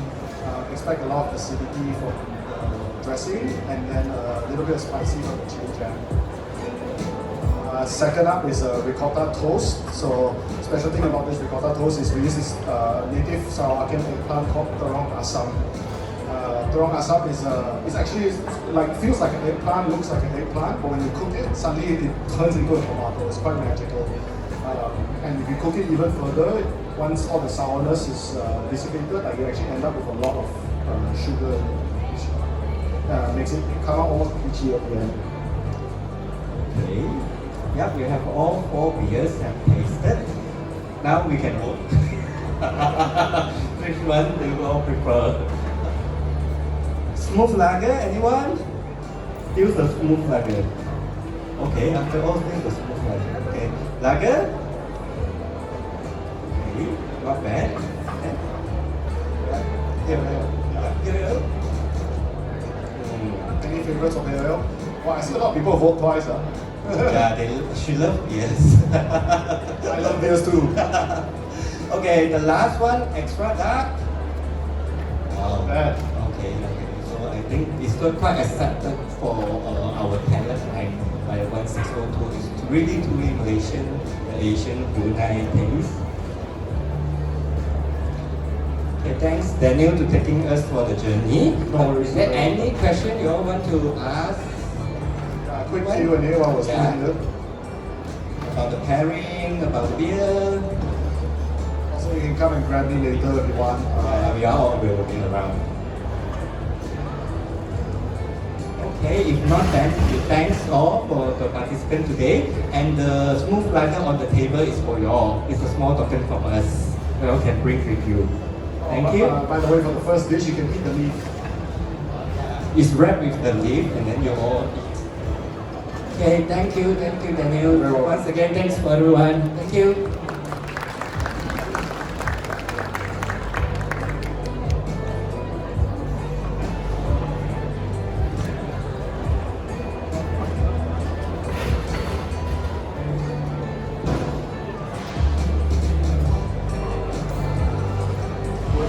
Before we pack up, would anyone like some extra laksa? We still have about 8 portions here, ready to take away. You can bring it home. Bring it for your friends.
Let's go to the opening ceremony.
Can I have some more of this?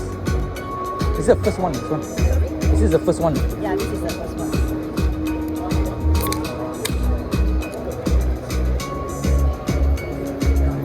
Thank you. Okay.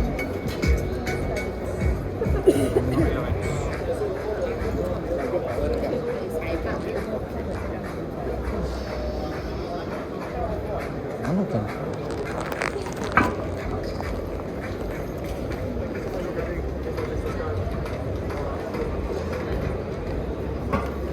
Thank you.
we are going to sing the national anthem of Malaysia.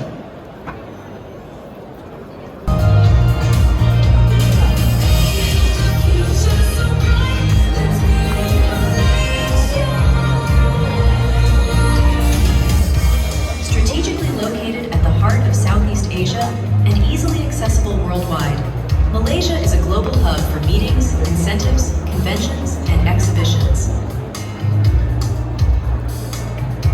With warm hospitality, professional talent, and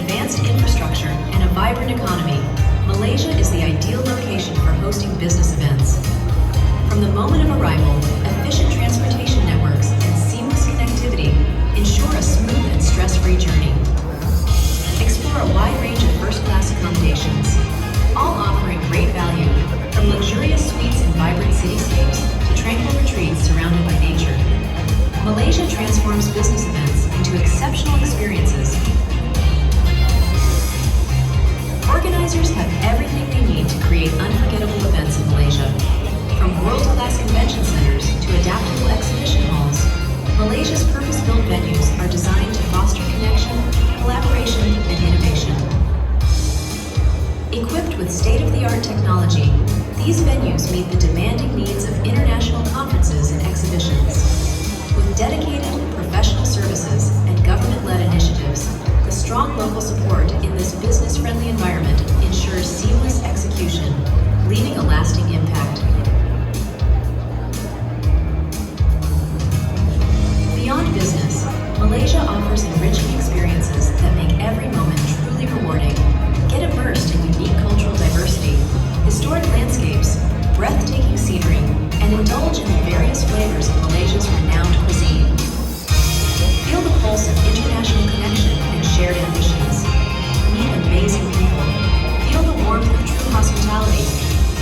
Once you've experienced what Malaysia has to offer, coming back isn't just likely, it's inevitable.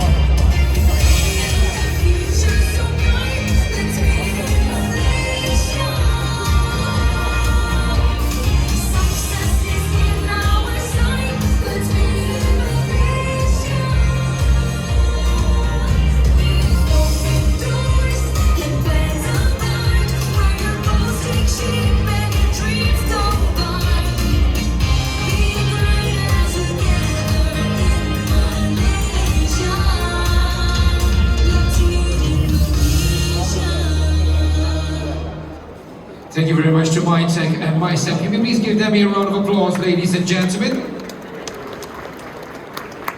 Well, today is a very significant day as we are going to open the Food and Drinks Malaysia by SIAL. Of course, with us, ladies and gentlemen, we have our guest of honor, Babi Dato' Chan Fon Kin, Deputy Minister of Agriculture and Food Security. Can you please give him a round of applause? Sitting on his lap, we've got Mr. Henry Tan, Managing Director of SIAL Network, ASEAN and India. On his right, we have Ms. Elaine, the CEO of Kompleks APAC. Datin, members of the press, ladies and gentlemen.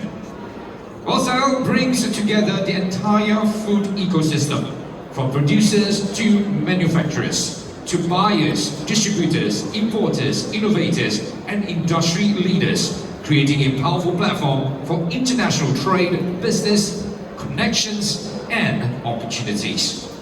In 2026, SIAL Malaysia will once again bring the global food industry together here in Malaysia, welcoming thousands of activities and industry professionals from around the world. But SIAL is more than just one exhibition. It's a global network that extends across key international markets, including Malaysia, Canada, China, India, Indonesia, Vietnam, and beyond, connecting businesses to opportunities across borders. Through platforms such as SIAL, Kompleks continues to bring industries and markets together, creating opportunities for businesses to connect, collaborate, innovate, and grow internationally. We look forward for this exciting opportunity here, and of course to build stronger connections across global business and food ecosystem. To celebrate the opening ceremony, ladies and gentlemen, it is our pleasure, and of course, indeed, it is also our pleasure to give you our cultural dance here on stage. Can you please give them a round of applause, ladies and gentlemen? Pachi.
provide dancers a round of applause, ladies and gentlemen. And now, ladies and gentlemen, we would like to invite the Deputy Minister. We'd like to invite Mr. Henry first on stage to give us his addressing this wonderful afternoon, who is the Managing Director of SIAL Network, ASEAN and India.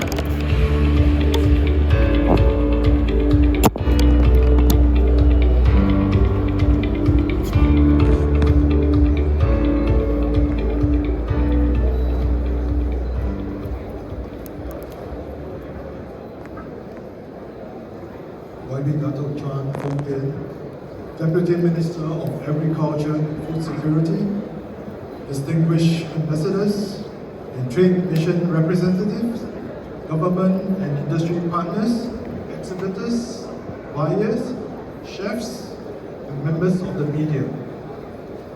Ladies and gentlemen, a very good afternoon to all. Welcome to the 4th edition of Food and Drinks Malaysia by SIAL. YB Dr. Chan, thank you for being here again as our guest of honor. I don't take that for granted. In this business, I learned that presence says more than any speech. And yours, at a moment when food security has become a question of resilience and not just supply, means something. Because let's be honest about what we are talking about when we say food security today. It's not just about producing enough. It's building supply chain that holds under pressure, developing producers who can compete, bringing in new talents before the gap becomes a crisis, and make sure good food stays within reach.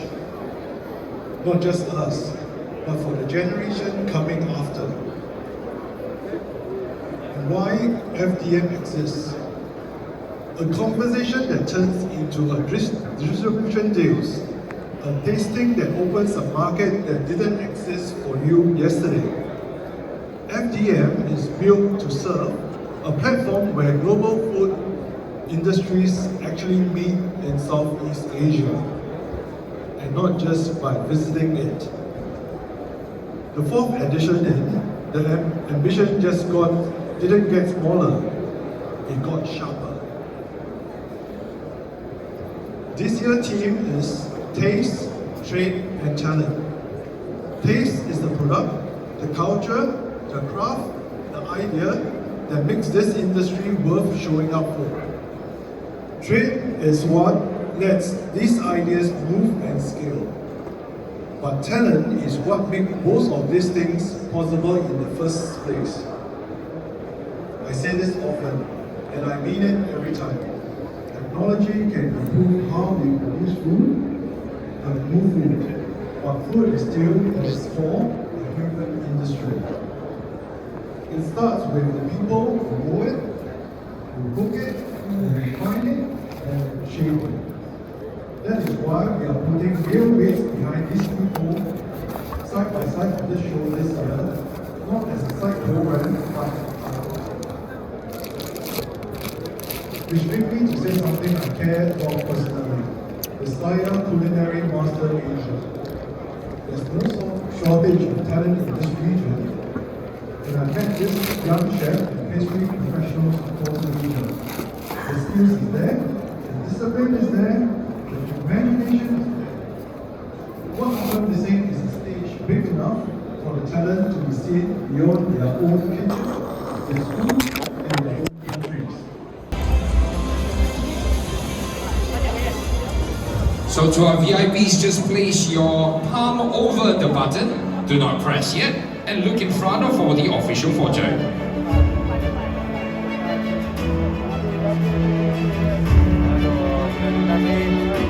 And ladies and gentlemen, I need your help as we are going to count down from 5, 4, 3, 2, 1, press! Ladies and gentlemen, this is Food and Drinks Malaysia by SIAL 2026.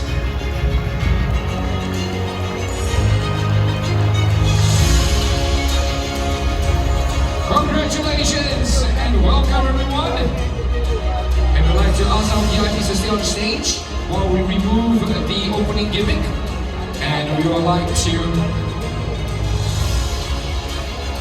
now give a token of appreciation to our guest of honor. But before that, let's remove the opening gimmick first so that our photographers can take a good photo.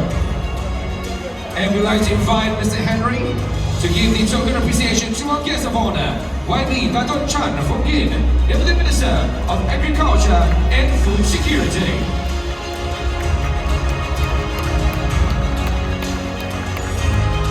Thank you very much, sir, for coming. I'm sure that he has a packed schedule, but thank you very much for being here with us. And we'd now like to invite all our VIPs back to their seat, as we have a very special ceremony. And this ceremony, ladies and gentlemen, is the SIAL Innovation Awards Ceremony, Malaysia 2026, where we have 10 participants in this innovation competition. And ladies and gentlemen, I would like to invite them up on stage. First, we have the Pacific Inno Food Corporate Limited with their product 7 Days, 7 Noodles.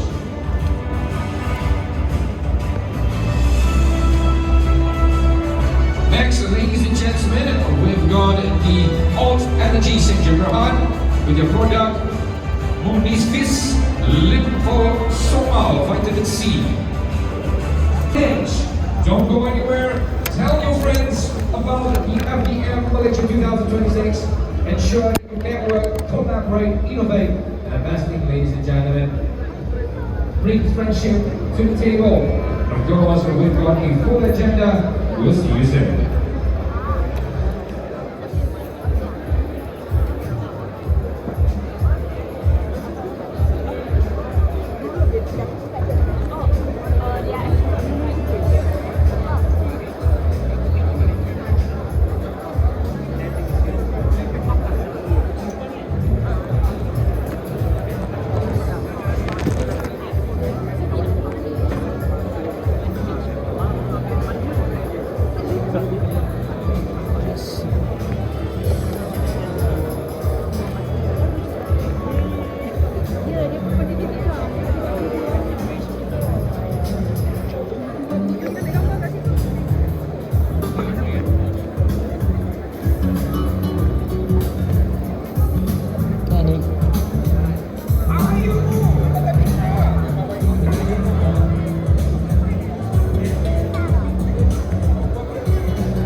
Where did the minister go?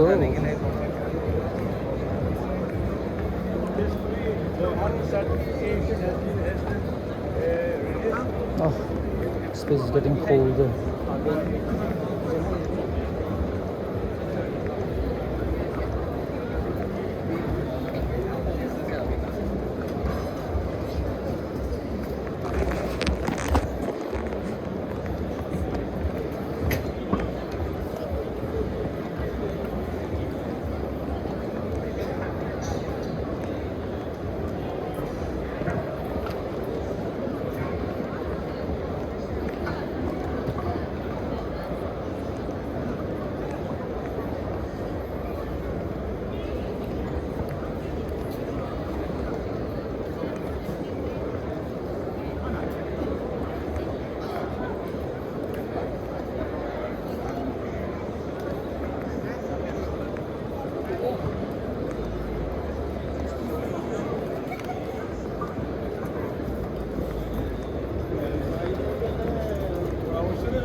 好了，懂了。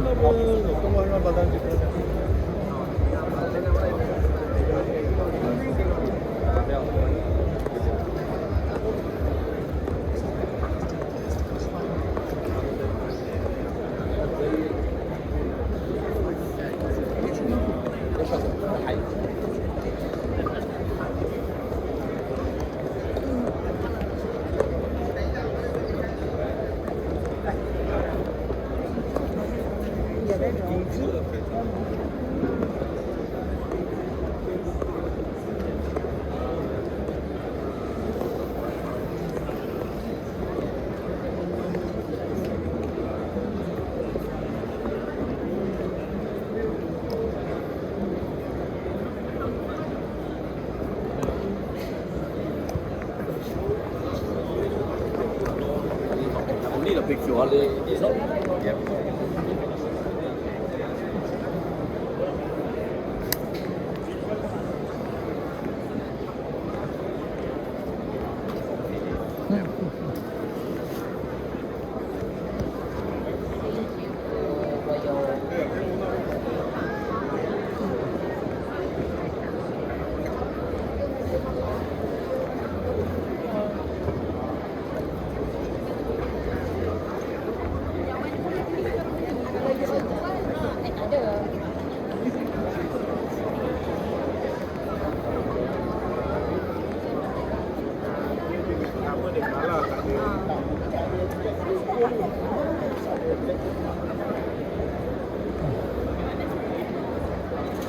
This place is cold.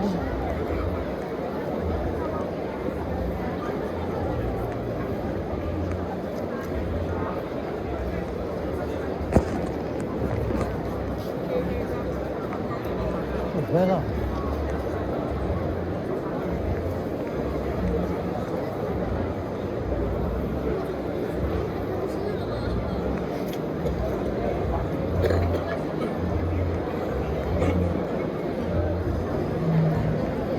I thought so when it went to the chocolate place.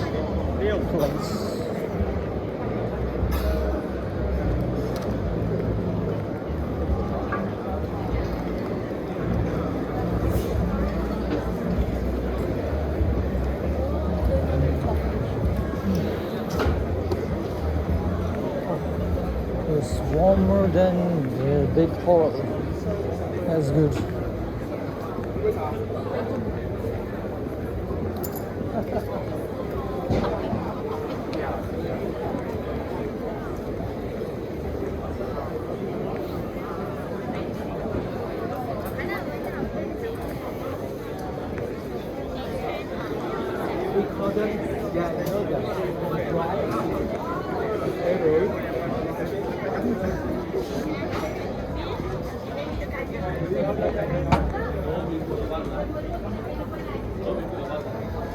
Uh-oh, it's a bit cold. Alright. Before the wine spirit, whatever, it's time to go and have a puff.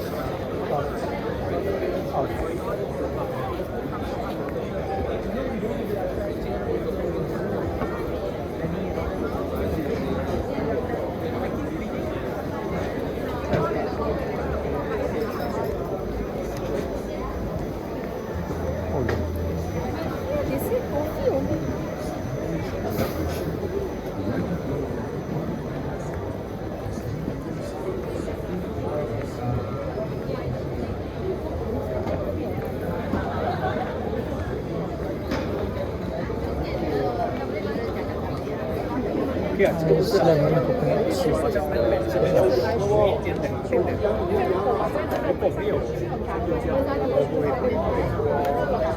This one is sorbet. Hi, Miss. Can I try this one? Sure. I like it already. You like already? Yeah. Oh, you are photographer here. Oh.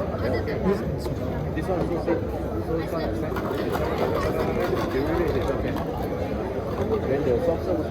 Our Instagram page, right?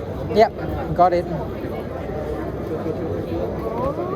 This one mixed with their coconut Thank water. you. You're welcome.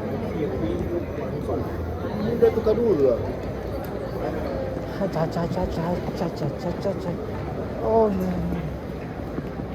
Oh, so cold inside the Jalan. Next 2 o'clock, got the wine. Oh my god.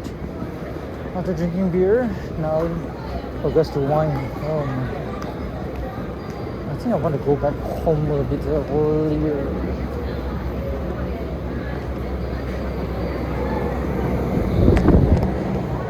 And I want to piss. Gosh, which one is this?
kêu kia đó, tổng sẽ kỳ vào cái đồ quá.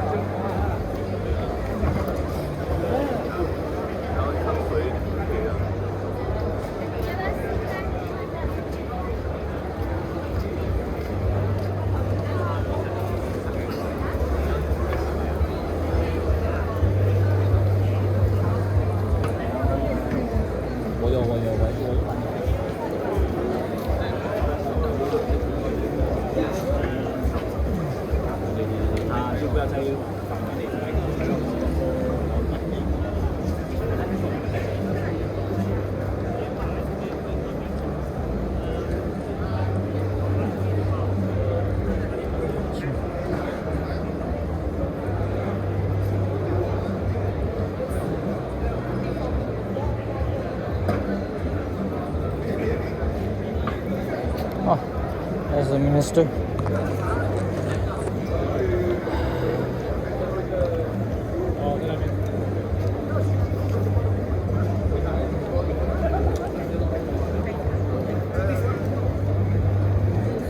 Sure.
Pakistan.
technologies and longerie.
Oh, Danish cookies this time.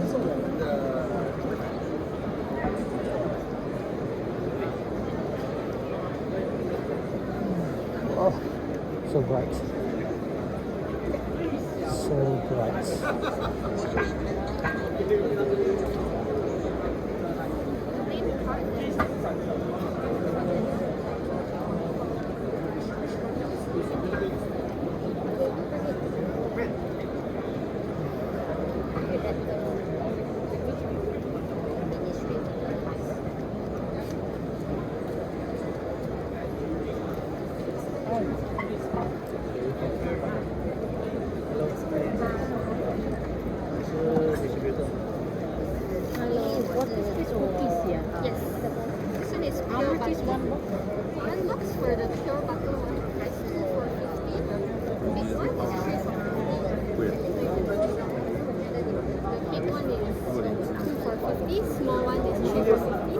For the oats one, this one is the small one is 6 for 50. You're the blueberry. This box for 50. No, this one 3.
This one is we exporting, but it is a problem.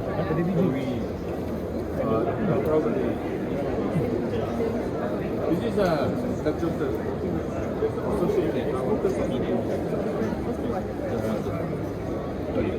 ada video. Ada video.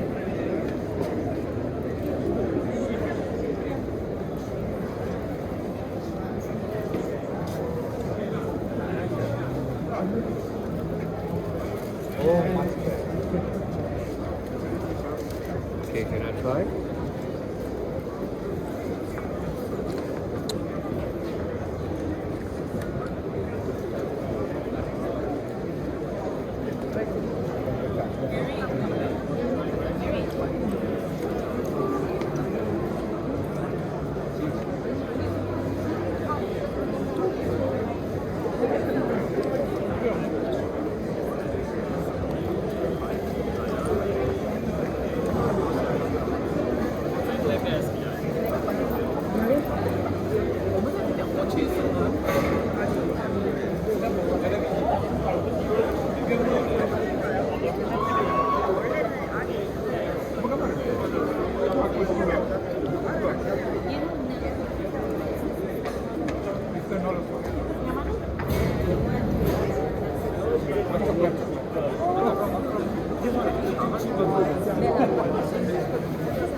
많이 찍었어요. 대사 말레이시아 저분이. Golden mushroom.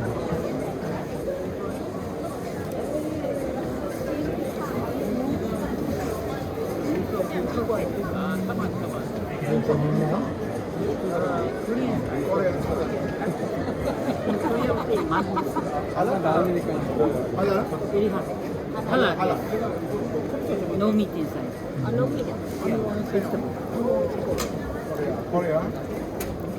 제가 아까 못 나와가지고.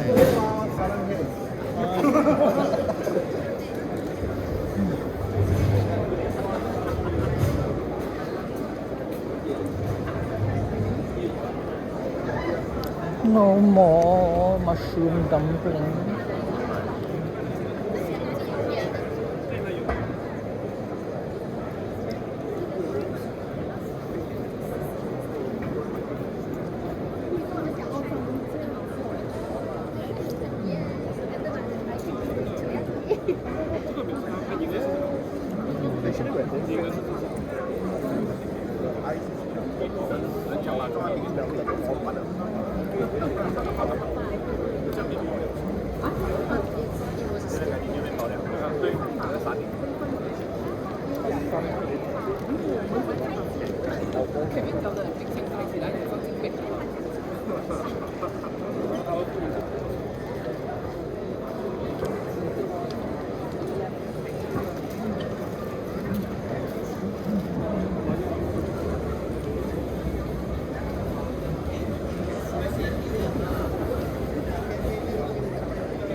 Malaysia aku tak main.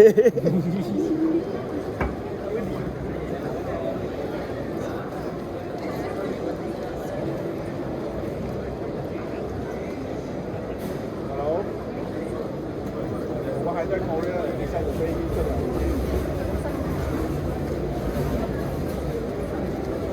等一下会跑回去，跟那边这走过去，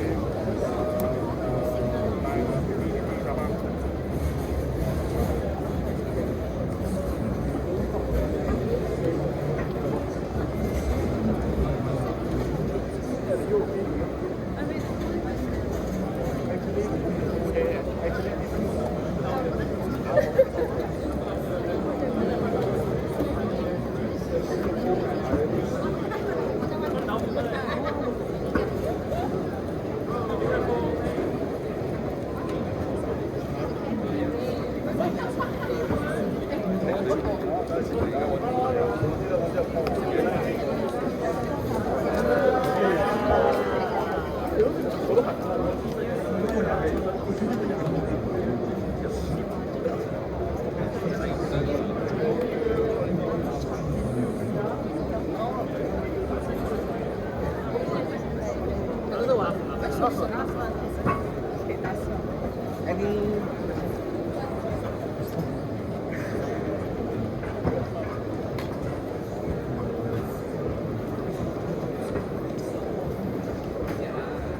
Alright, so moving on, we are going to have the photograph sessions right here because we know about getting a very important person to join us right here at this moment. And once again, welcome our wedding couple, and together with our the ambassador of the Kompleks Korea to Malaysia, His Excellency Yo Sung Bae, and also together with all of our VIPs right here as well. And later on, we're going to invite one of our special guests, but right now is the formal one. All right, let's take a picture. All right, let's take a picture. And we do have the special appearance together with all of our VIP here. Let's welcome our team, and because Samurateri, and because this is going to be one of our special appearance. Right, do not go away. We're still going to have photograph sessions right here with our special appearance. Yeah. Together, yes. Please show me your love, okay? Thank you so much. And welcome to Korea Pavilion.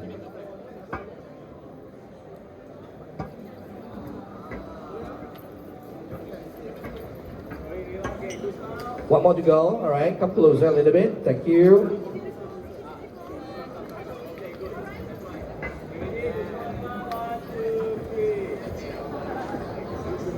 All right, another one, please. All right, one more to go. And definitely we are going to have a video session as well. Yeah, thank you. All right.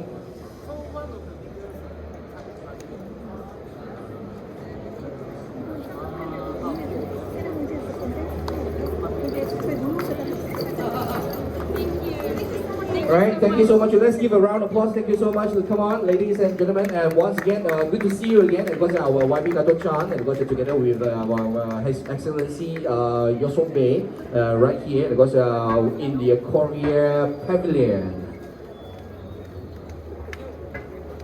Thank you, 감사합니다. Thank you so much.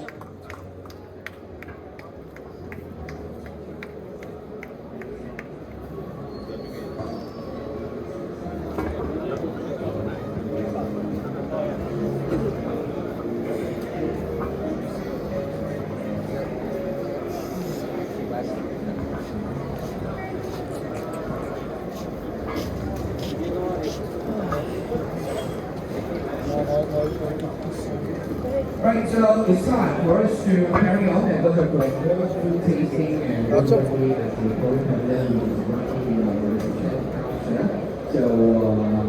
that is the more food running in you because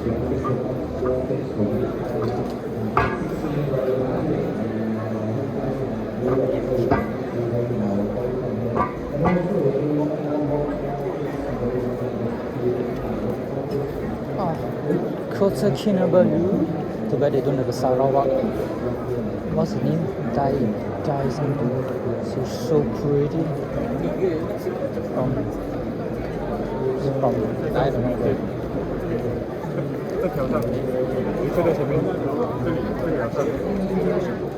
Drinky.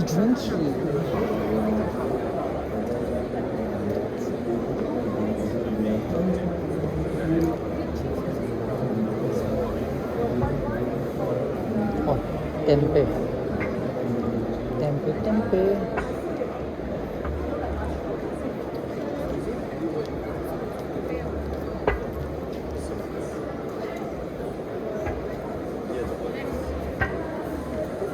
Ministry of Industry Development and Entrepreneurship and Transport.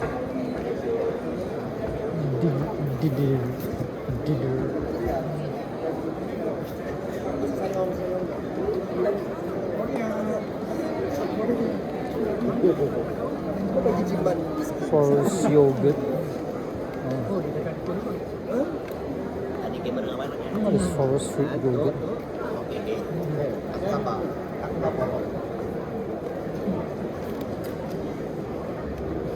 Forest fruit.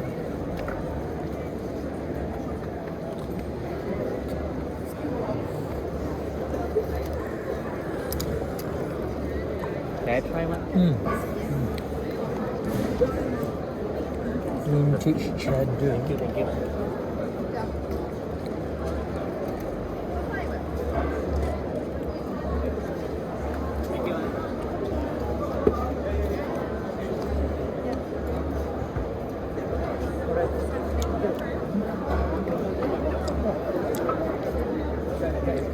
Thank you.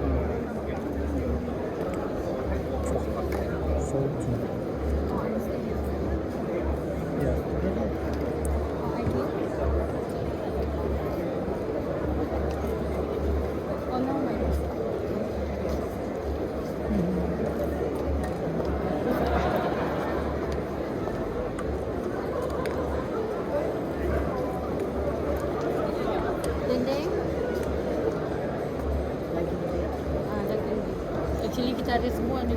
Oh, camel book.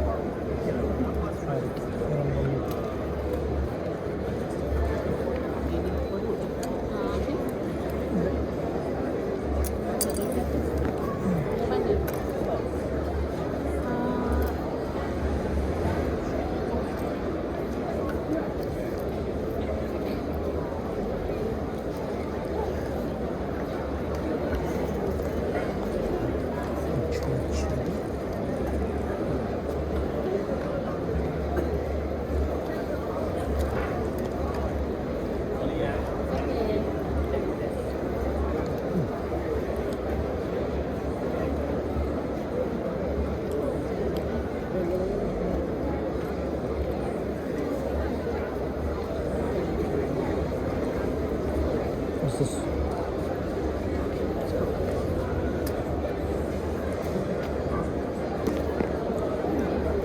Oh, it smells nice. Wow.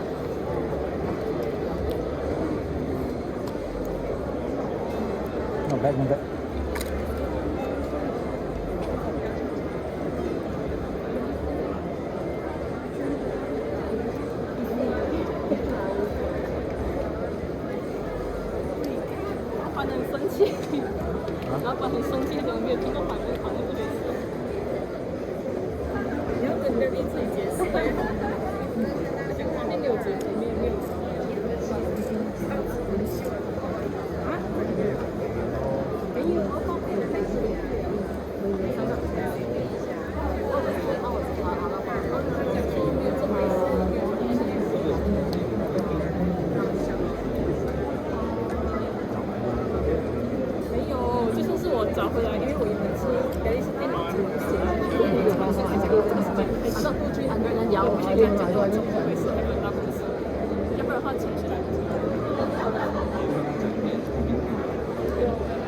Daging dendeng or rendang.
Cempedak.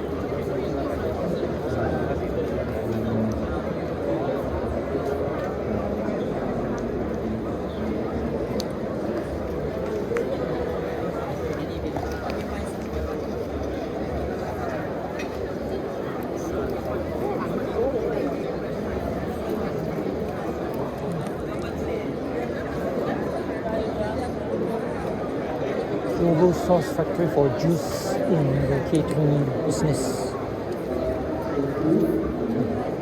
Try the calamansi. Try. Mulberry juice. Calamansi is the right thing to drink when you're thirsty.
对，刚刚啊，你邀请过来的是吧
？Ice cream.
诺。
easy and ready to communicate. Dia actually dia dah masak feeling dia. Cuma dia kulit-kulit tu je. Betul lah, nak jadi Dia rasa taste dia. Biar dia daging. Dia daging. Kambing. Yes, this is kambing.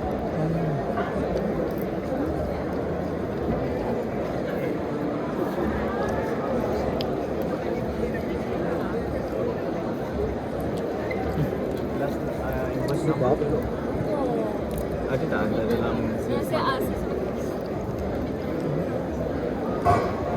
it's not bad, it's quite nice.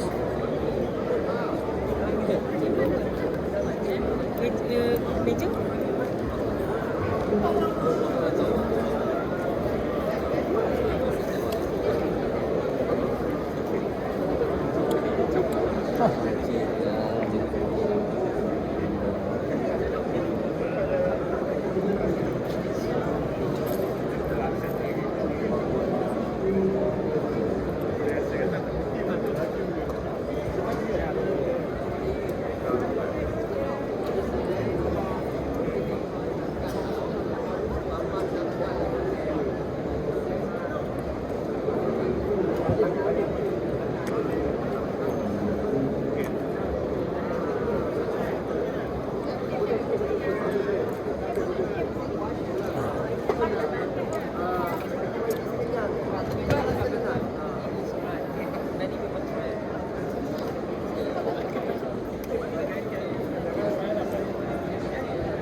Tak sempat. Macam mana tu? Tak boleh besok kita review, tak boleh. Besok kita review. So memang hari ni aku control tahan je. Saya sudah order tu. Okay. Thank you. Please.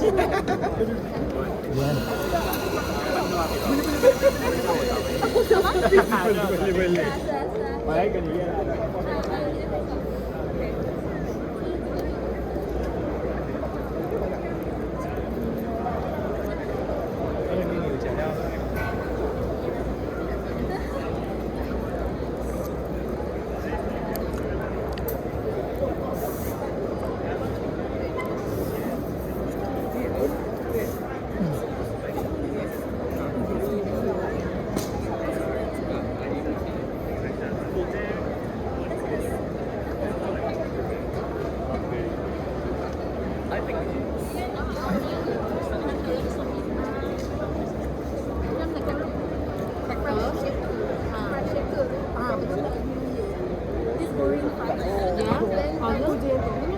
So ini boleh lah, ini boleh macam resto.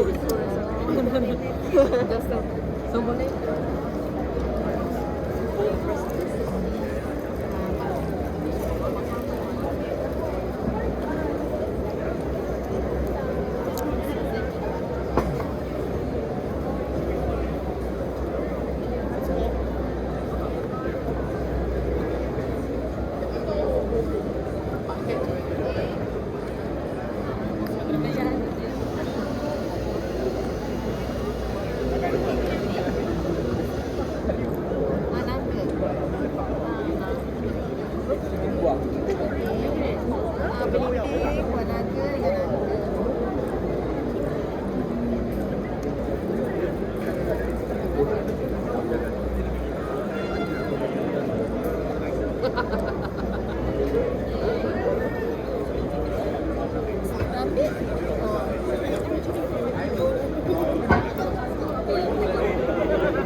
I think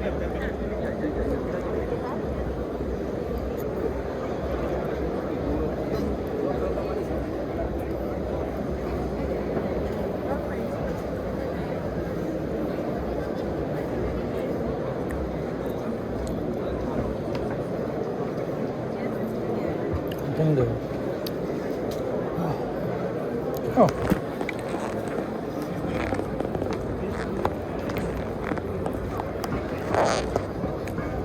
This is a high dense calorie. Oh my god.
Kejap, sabar. Kejap lagi dia datang.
Kitchen.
try some.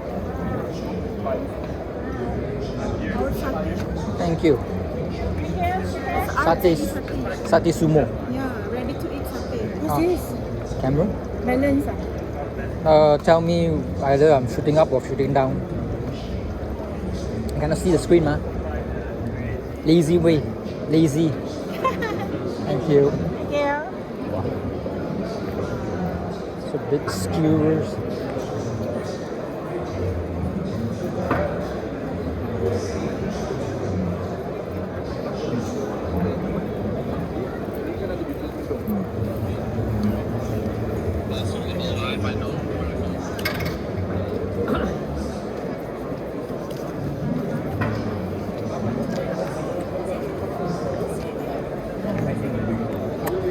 다 맞으면서 땅나 친구가 집 다 옮겨줘가지고 그때부터 되게 좋아하는 거 같아요.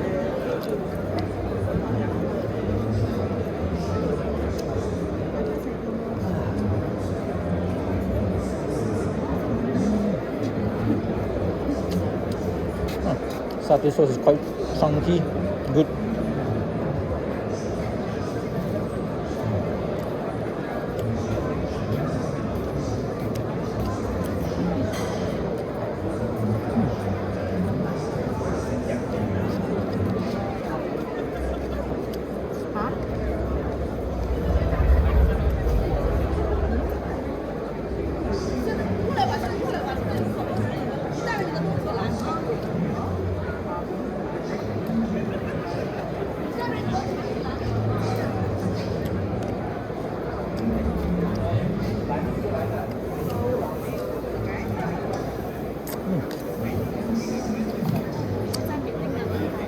Bad thing about eating satay is it's messy.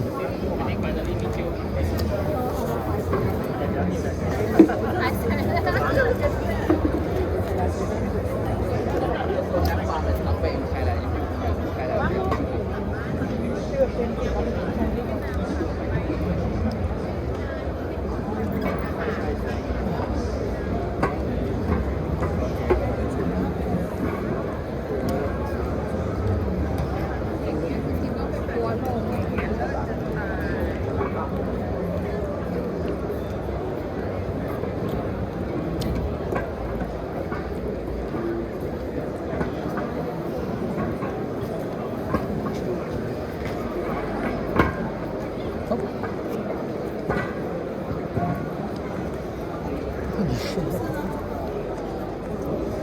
What the hell is this drone doing here?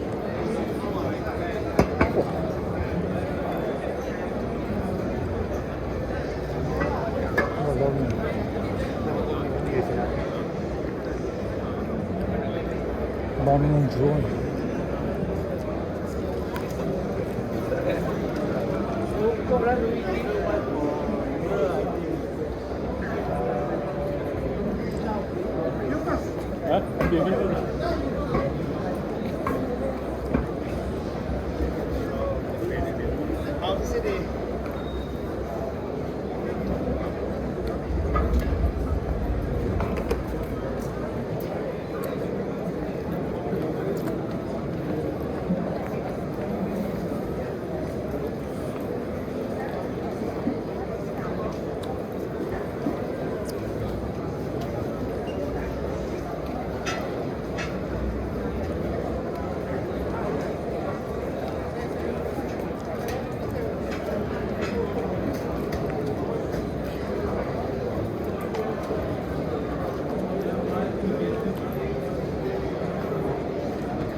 nói rồi đấy.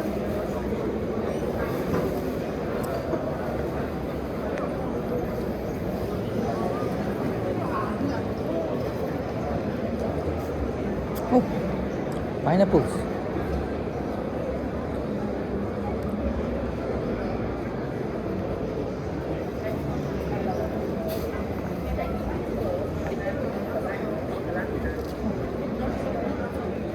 Pineapple.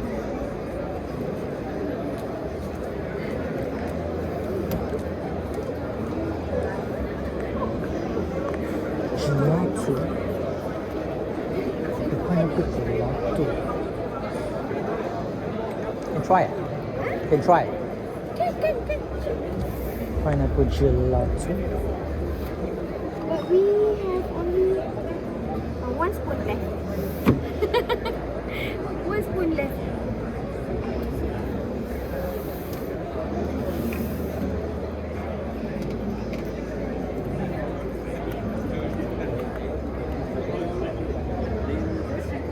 Thank you.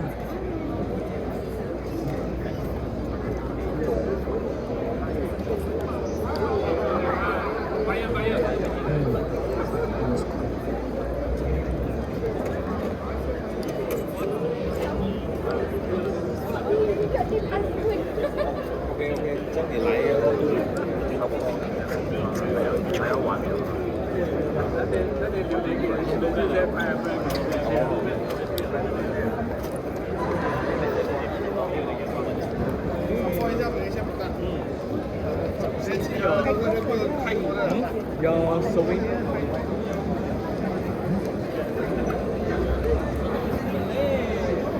Apple.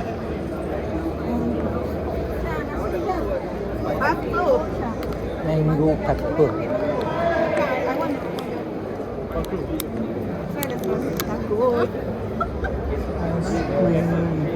Mango pepper.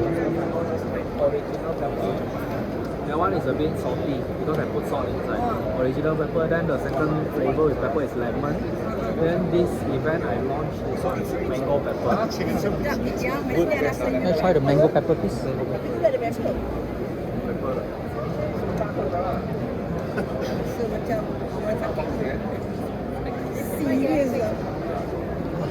Thank you. Thank you. Mango pepper. Let's see. Definitely got pepper in it. Interesting.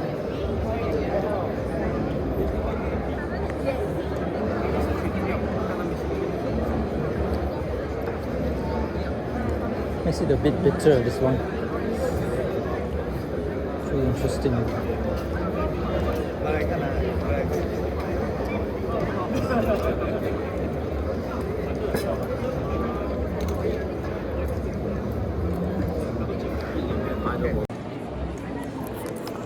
So currently tasting the mango pepper. Quite interesting concept. It's getting used to.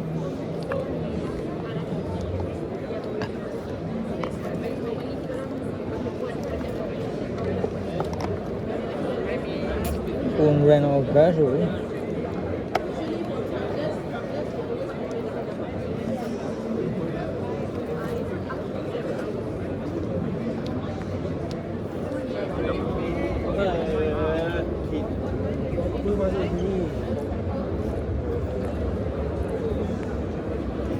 Oh, the smell rosemary.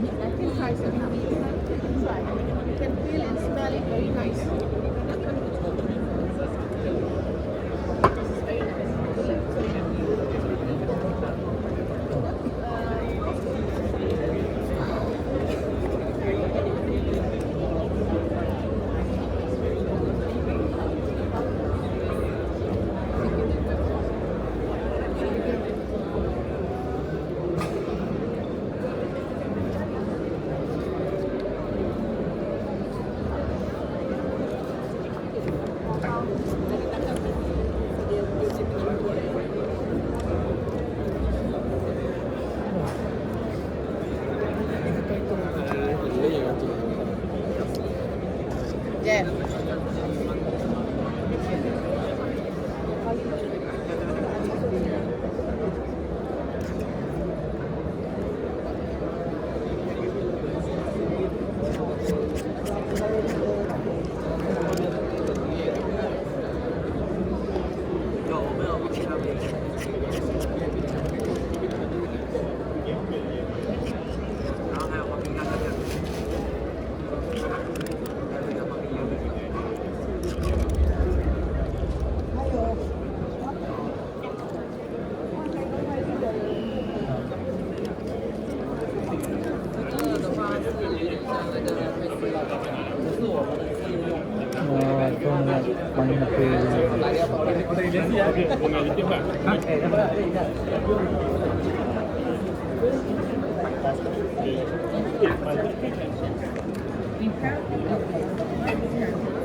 I don't like pineapple drink.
Number 69.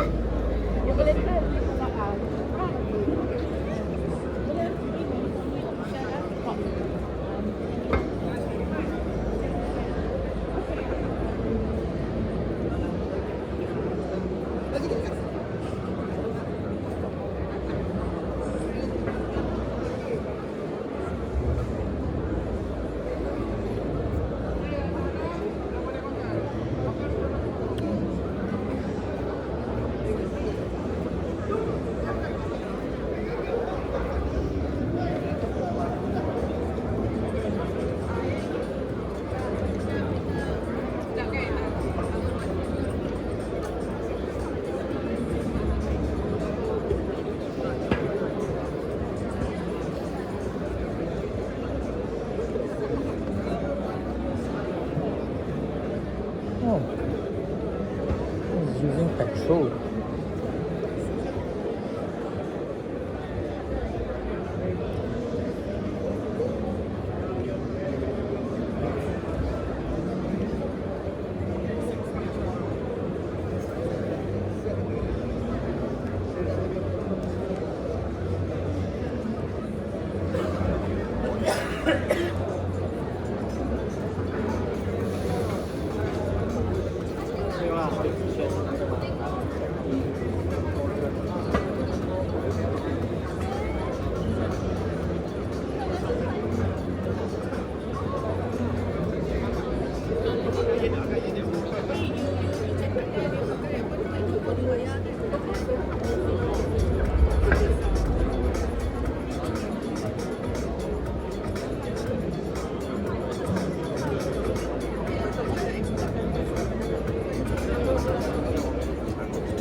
感受力，OK，感受力很棒，谢谢。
小弟来了，小弟去拿了个黄色那个。可以。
红的猪猪面。这是什么？这是matcha red bean，抹茶口味，然后topping 是那个红豆。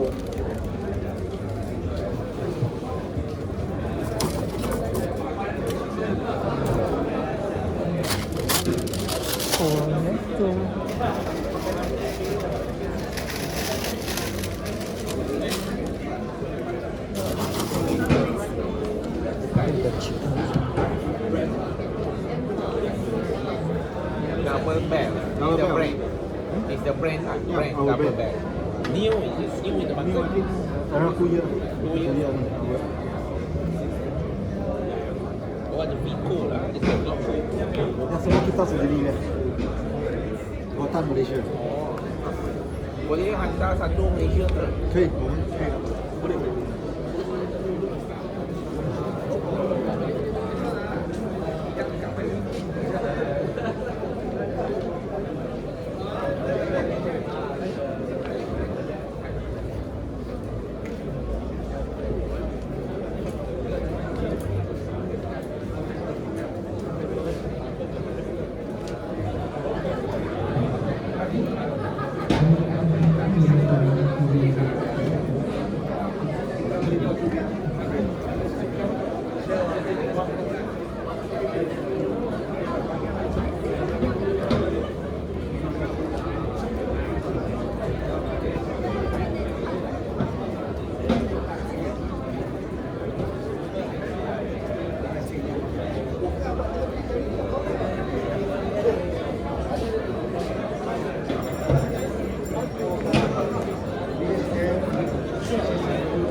Matcha,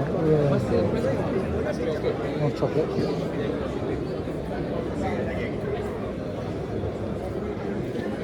I can tell this. All these products will loosen my bowels.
Time for wine.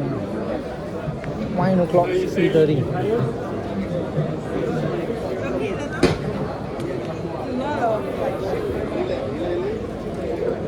Wine o'clock.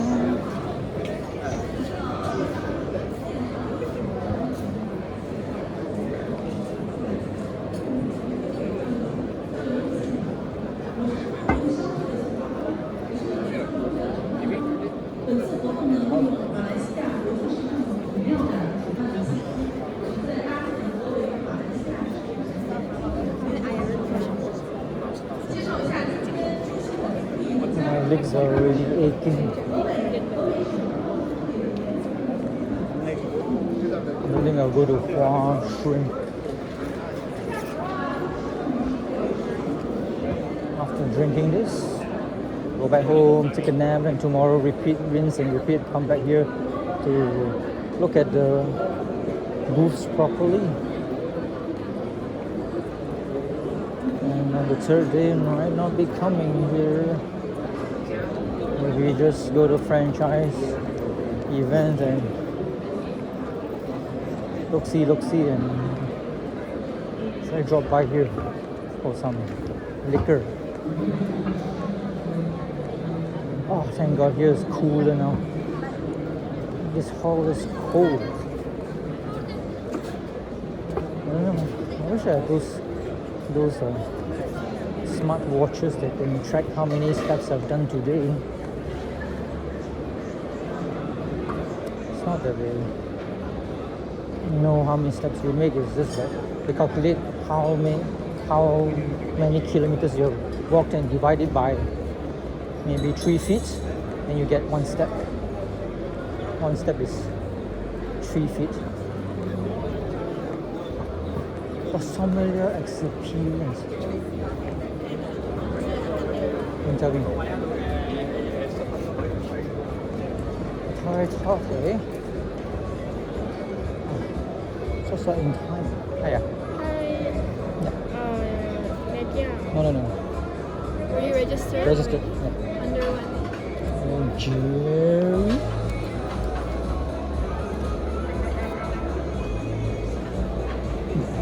Which company? How come it's not there? Okay.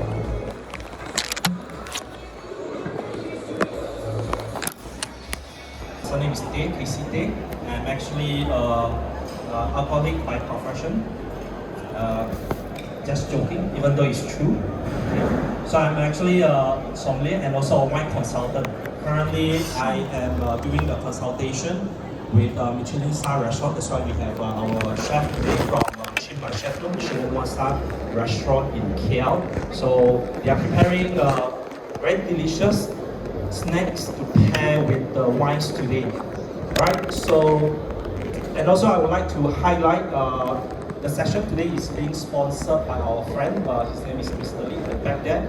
Yeah, he's coming from a company called A1. So he is specialized in importing boutique wineries, wines from Portugal.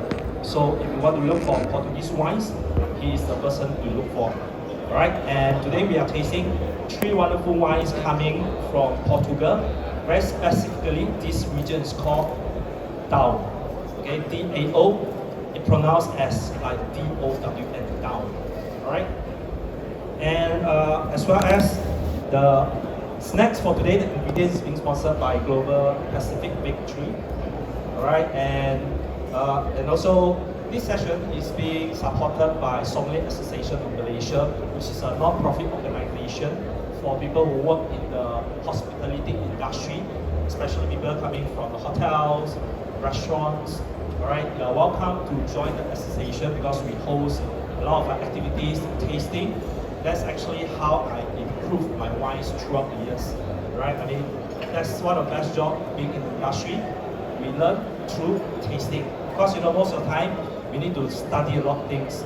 Study sometimes it's boring, it's dry, but it comes with a perch, right? You get to taste all kinds of different wines around the world, right? Some of them in the past, everyone knows about Bordeaux wine, Burgundy wines, but as sommelier in the industry, we have to constantly upgrade ourselves, keep learning, keep exploring new things.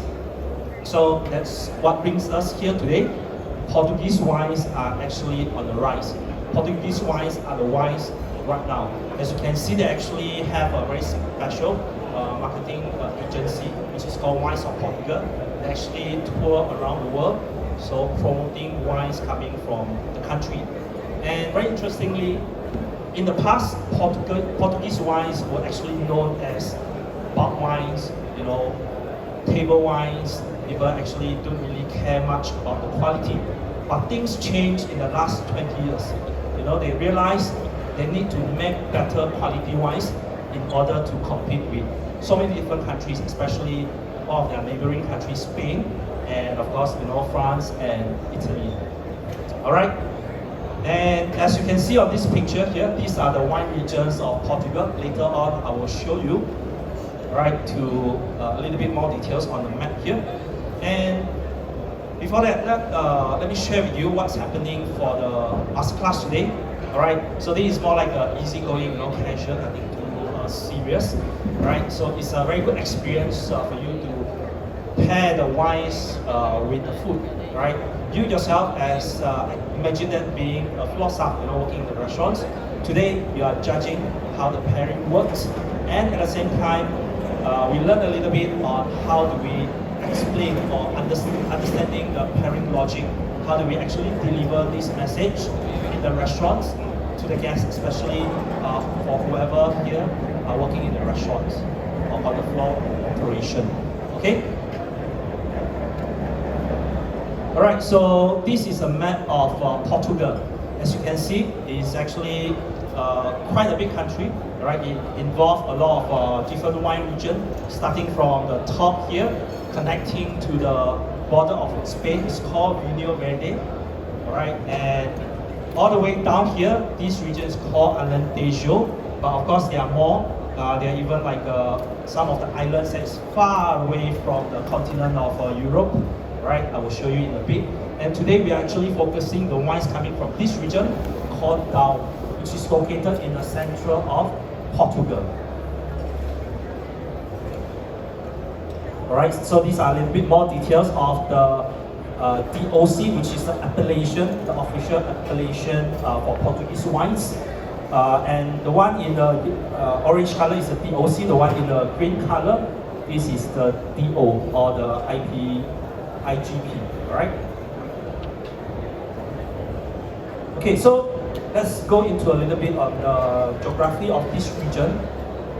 Jalan is actually located right in the middle of central of Portugal, right? It's quite inland, it's far away from the ocean, so it doesn't actually have maritime climate influence, but it's actually enjoying a little bit more continental climate. And the special thing is that, right, you see that red circle, this is called Serra da Estrela mountain range. This is one of the highest peak or highest point in the whole of Portugal, right? And the vineyards are actually scattered around this mountain range and the foothill. So this mountain range acts as like a protection, right? Protection from the rain. So it actually helps you grow like very good quality wines. Has any one of you have been to Portugal? Good. No. Have you been to this region now? Alright, interesting. So please judge me gently since you have not. Okay, alright. Okay, so the very interesting things about this region is that the terroir, so they actually focus a lot on terroir, so it's a very terroir-driven wines. And it's also considered as the Burgundy of Portugal. Alright, so as everyone knows, Burgundy produces world-class, world-renowned wines in the world. Okay, so Jalan has also becoming like Burgundy. So actually, they produce very elegant wines with high acidity that gives you a lot of freshness. Okay, and also all these wines are age-worthy that can actually last for decades, 10, even 20, up to 30 years. Right, and of course, as I mentioned earlier, it's actually well protected by the mountain range of Serra da Estrela. And very important thing is that this area is actually covered with a lot of granite soils. Okay, so granite soils actually produce very elegant wines. And of course, this area actually enjoys a cool microclimate. So it actually produces wine with good acidity because it also has a very good diurnal range temperature. So that means during the daytime, it gets enough sunlight, so the grapes will ripen well, will produce a good quality of fruits. And during the night time, temperature will fall, so it helps to retain a very good acidity in the wine. So to give wine a lot of freshness instead of just fruits. Okay? Right, so if any one of you has any questions, just put your hands. I will try to answer your questions. Okay, everyone, so far, so good? Right. Okay, so the wines are scattered across the valley near the Jalan. So as mentioned earlier, it's actually located at the foothill of the mountain range. So the altitude here of the vineyard is between roughly about 400 to 800 meters high. And as you can see this picture, this is actually one of the vineyards in Jalan. And you can see so many different sheep, right? They're actually just roaming freely around the vineyards. Actually helps to give a very healthy soil. So it's actually very good for the soil management and vineyard management as well. Okay, let's move on to the main grape varieties. So 90% of the production is all about red wines. Okay, only 10% that actually produce white wines.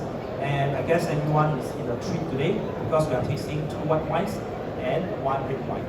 Okay, So the mid-grade varietal for the red is Touriga Nacional. So this is actually Portugal's iconic red grape varietal.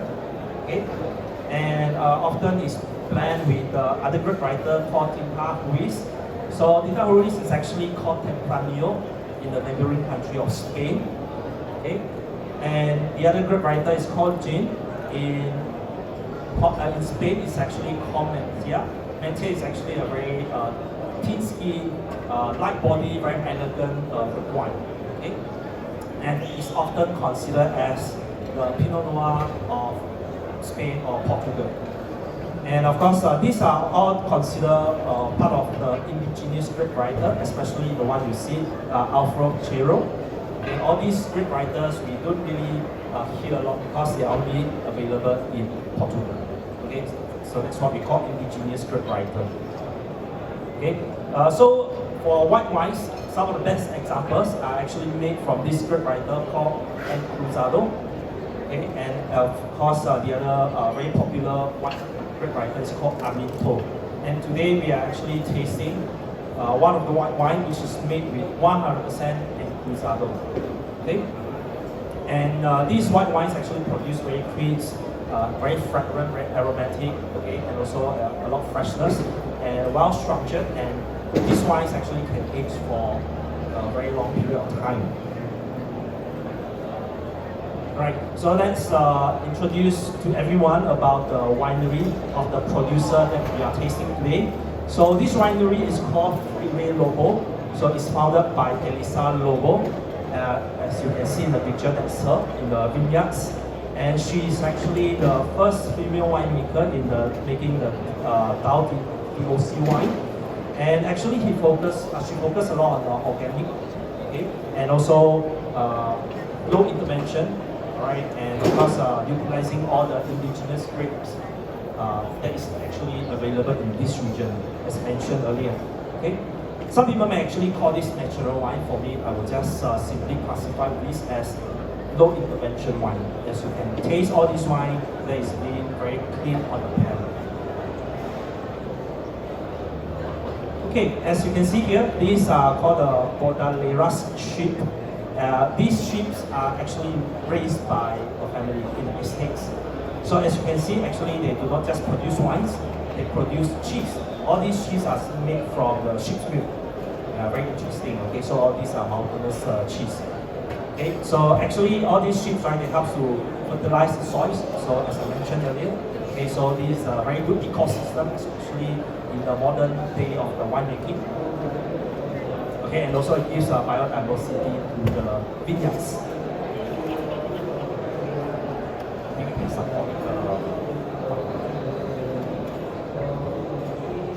Okay, and then further on, we look at some of the pictures available here. So the vineyard management in the vineyard, you can see all these vines look pretty messy in a way as compared to some of the best vineyards in the world, which looks neat, you know. It doesn't have like grass, so all these are actually being planted with grass. It helps to manage the soil well. And right in the middle, okay, so the means, right, you crush the grapes by using your foot. Some of the winemaking, actually, they crush the grapes using a machine. So it's using a press machine. So the difference is that when you use a press machine, all right, the force is actually a little bit too big. So when you press the grapes, right, you might also press seeds.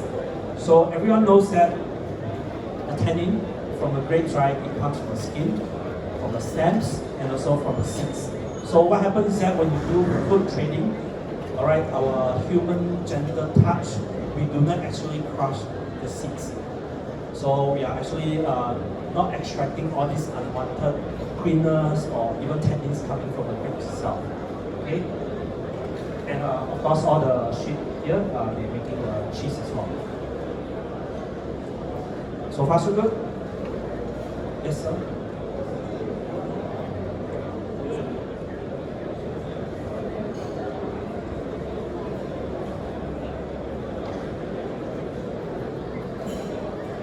I think the biggest challenge here, as you can see, she does a very low intervention winemaking. So that means there's no pesticide for sure. So actually you need to put more effort. pesticide is easy, just spray, right? So as you can see, without pesticides, all the grass actually grow in the vineyard. So you actually, it has to be very labor intensive. You need to put more work, to actually manage the vineyards very well. And as well as in the winemaking, of course, all this is actually being fermented with natural yeast. There's no commercial yeast added here, so everything has to be controlled by the temperature. So with the controlled temperature, you actually sort of like avoid bad bacteria to be found in the wines. So these are some of the challenges, in the low intervention winemaking. But of course, with all these efforts being put in, the rewards are actually very clear. You can actually taste it from the wines. Okay. Right.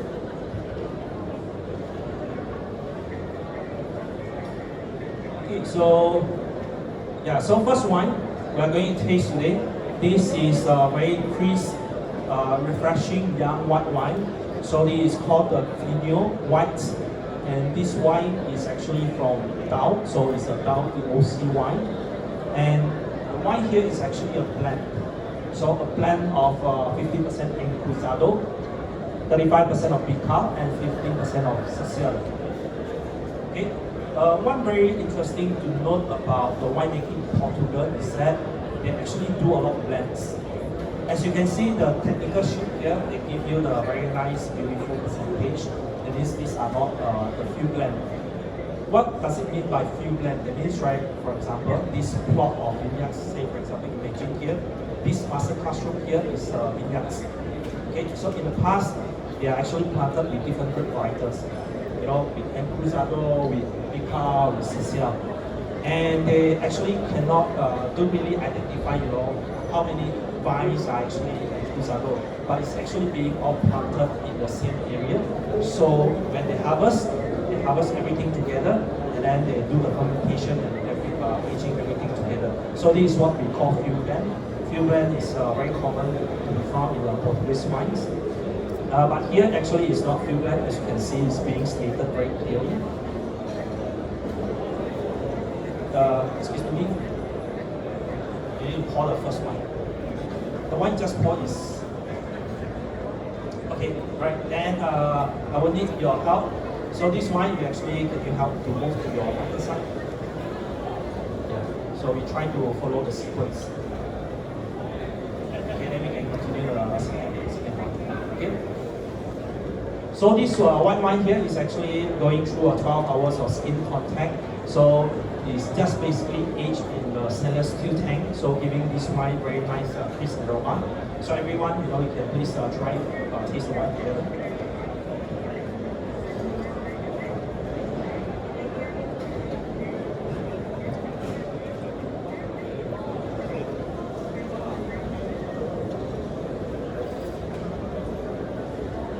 Let's try to make this a bit more interactive. I know some of you here are actually probably know wines very well. Please, if you want to share your thoughts, how do you feel about wine, please. Of course, I do have a tasting note on the screen already. Everything is provided. Okay, actually helps you give you a little bit of guidance on the tasting. All right.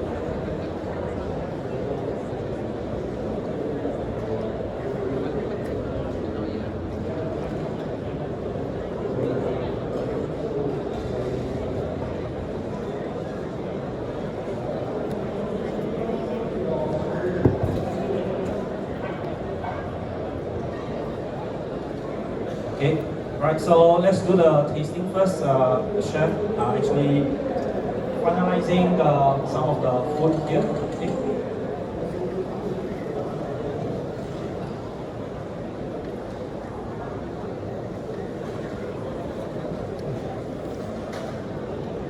Okay, for me, I will do the guided tasting for everyone. So first of all, everyone has a white color paper on the table, right? So whenever we do tasting, for sommelier, as a sommelier, we need to do a organoleptic description about the wines. But for you, maybe we just do something a little bit more simple. Of course, first of all, we observe the color of the wine. By using a white paper as a background, so you tilt your wine glass. Okay, so observe the color. So the color is clear, it looks bright, and it has a pale yellow with a bit of a straw hue. So usually a wine that is pale in color indicates this wine is lighter in body, so it's a little bit more lighter in start. Okay, and then of course this wine has no gas, no sediment, right? And one thing very interesting is that, right, you can actually look at the tears coming down from the side of the glass. So when you notice there's a lot of tears, so that means this wine is high in viscosity. If it's like less tears, that means this wine is lower in viscosity. So this is a very good indication of whether this wine has high or low alcohol content. So if it's like high in viscosity, that means this wine is higher in alcohol content. Alright? So I think this wine is actually considered medium low viscosity. So for the nose, actually is very expressive, it's very aromatic with a lot of nice stone fruits. Stone fruits actually be referring to like peach. So you can imagine any fruits that has a core in the middle. For example, like peach, nectarine, plum, right? Different kind of plum, honey plum, red plum, black plum. Okay, and of course, every white wine has very nice citrus fruits. So citrus fruits you can actually refer to like lemon, lime, grapefruit, orange, tangerine, but in this case here it's more like lemon and lime. Okay, and actually also I noticed there's a very delicate of a flinty note. Flinty note in wine terms, that means a bit of like a smoky mineral, gasoline, those kind of notes. Or even some describe it as like a gunpowder note.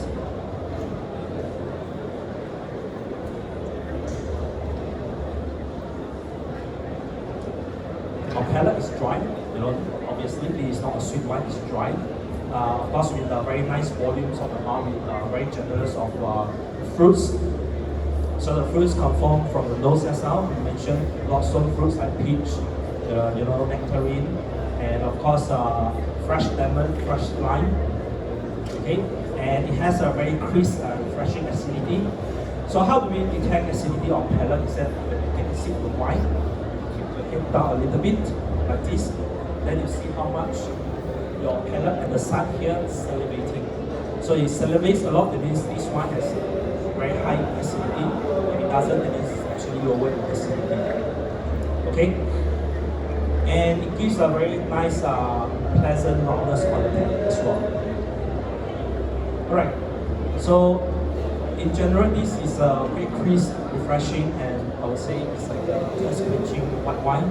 Something you can actually enjoy during a very hot afternoon by the pool, something very easygoing, but also is considered one of a very nice gastronomic wine as well. It's good when it comes to pairing with something very, I would say, elegant, okay, in flavors, nothing too strong flavors. So I believe everyone still have some wines. Please don't finish first. Keep some for the pairing later. While Chef Willie is distributing all the food, later he will explain to you what is the flavor profile of this dish.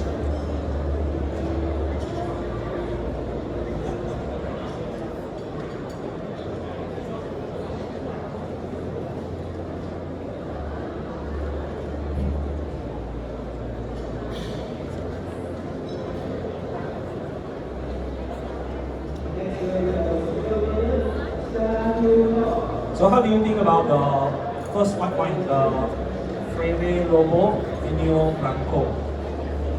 Anyone like this wine? Good. Right.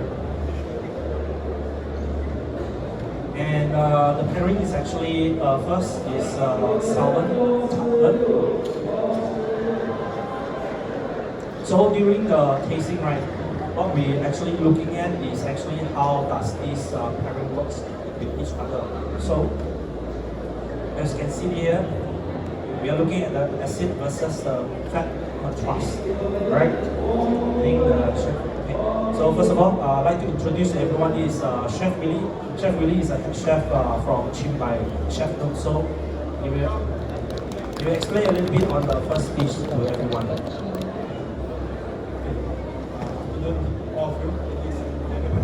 So on your front, we already have a dish. Okay. So this is actually served in our restaurant, but we give again pair with this wine. Okay. Normally, I believe some people always thinking Thai food is very difficult to pair with wine because some of the wine some of the Thai dish is quite spicy. Okay. So what today we do? The smoked fish. We smoke first in a whole room. After that, we have some ingredients inside, like garlic, coriander, some acidity from the lime, and under we have a duck that make you crispy and give you a different texture. And actually, Portuguese is connected to Thai due to the second generation, the Latana Kosin. The Portuguese is down to the Thailand, bring a lot of spices there. So we can pair everything together. Okay, I hope you enjoy and please start on the snack. So maybe Casey can explain the second dish. Thank you. Okay, thank you, Chef. Right, so yeah, please help yourself. Try the food and also pair together with the wine.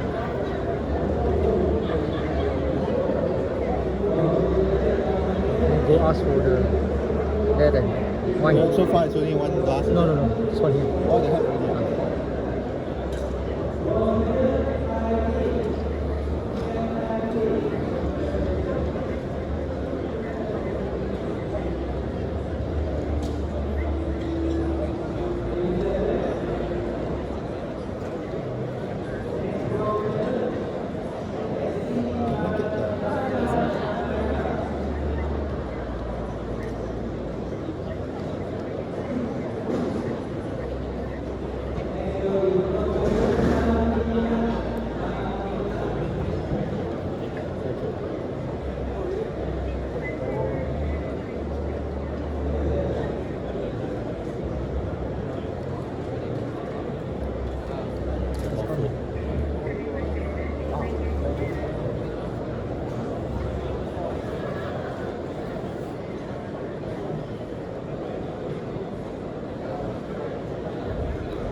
So how's the pairing?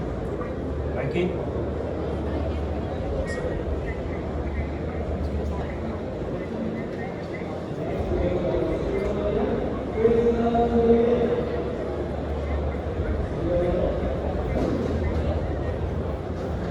Okay, so I think it depends, right? The question, right? So whether we pair the wine to the food or the food to the wine. Okay, so just to share with you a bit, right, for example, the current restaurant that I'm actually working with. So the menu, actually they change by season, so every 3 months there's a new menu coming up. So of course, the menu itself has a very nice story behind it.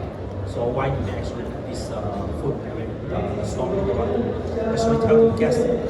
So as a sommelier or people who work in the beverage in the restaurant, so we actually understand the flavors, understand the story or the philosophy behind the food, and we actually find the correct wine to pair with the food.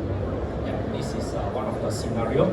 But of course, another scenario can be like, for example, you want to highlight special any kind of special wines. For example, like today, we want to actually highlight the wines from down. So that's why I work closely with Chef Willie to actually come up with these snacks to pair with the wine. So it really depends. Of course, some of you may be coming from different kind of restaurants, but of course I offer different kind of food, so you can actually use this as a guidance. So what the takeaway for this session is that I hope everyone learns a little bit on how we actually explain the pairing to guests. Okay, say for example, that's how I will normally do. Okay, so before the food is served, I will actually talk about the wine first. Right. So as explained earlier, Freire Lobo makes very interesting wines from the region of Jalan. Okay, Okay, so I will actually explain a little bit about the producer itself, the philosophy about why they make like a very low intervention style, clean profile, crisp white wine.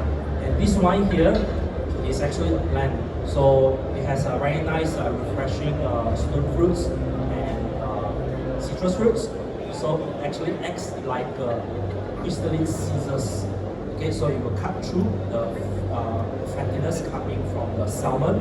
So this actually acts as like a touch of squeeze of lemon on the salmon fish itself. So as you can notice, the words that I use here is a very what we call the good descriptors, and we explain to the guests. In some of the contexts, right, people tend to be a little bit more technical. For example, I will describe this white wine as medium plus acidity, medium plus alcohol. Sometimes is that how do we actually gauge, the kind of level? What do you mean by medium plus? So this is something, for us being a professional to understand, but not for guests. So we use the words like refreshing, acidity, vibrant acidity, or even like lively acidity actually helps to clean your palate. The first dish gives you a little bit of a spiciness on the palate, and that burst of flavors coming from the tobacco, right?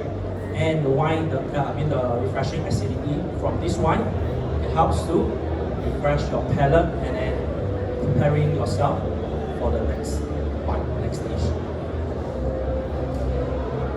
Is it okay? Right? So I think it makes sense, right? It sounds logic. And also it's very easy for the guests to understand very well what you're trying to tell them. Okay, so I think this should be a good practice for everyone working in the restaurants. This is what they do as well. Right? Okay, so you can pour the second plate.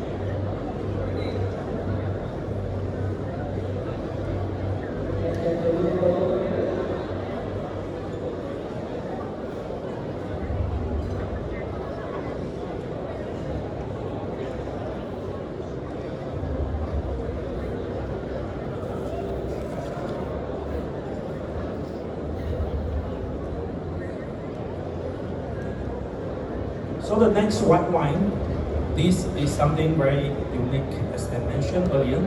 It's made with 100% Encruzado. Just to share a little bit of my thoughts about this wine. Being a sommelier, we do a lot of blind tasting. If we serve this wine blind, we might think this is a wine from France, right? That's why now it's actually called Burgundy of Portugal.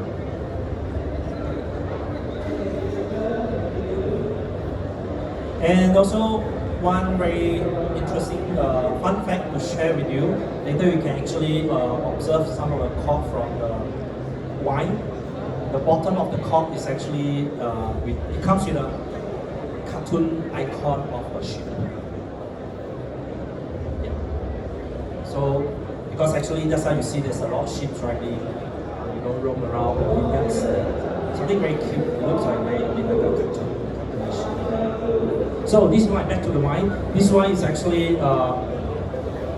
has a short period of time of skin contact, okay, and also being temperature controlled as mentioned earlier, and also is being fermented using natural yeast or indigenous yeast. So what does it mean here? Just like we, if any of you bake, when you bake a bread, you actually add some yeast, right? So these are considered commercial yeast, same as winemaking. However, for this producer, she doesn't use this commercial yeast. So all these natural yeast occurs, to be happen. It actually comes from the skin of the grape.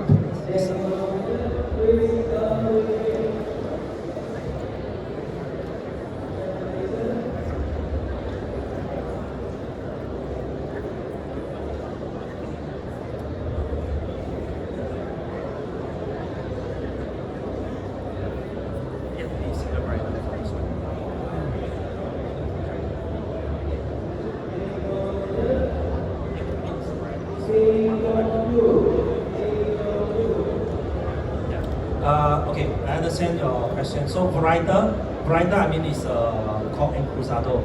Maybe like varieties like there is a few different varieties. So it's a single varietal white wine. Yeah. Okay. And okay, so just I was saying that this wine is being fermented with the natural yeast. So natural yeast actually can be found on the skin of the grape. As you can see, if you go to the vineyards, you look at these grapes, right? There's some white color spots found on the skin. So these are the natural yeast. Okay. And after this, the wine is actually aged in a very big old French barrel for 7 months in contact with the yeast, but without the butternut. Okay, like a little bit of a more rounded, probably a little bit of a touch of a vanilla note you can actually find from the wine. Okay, let's do the tasting together.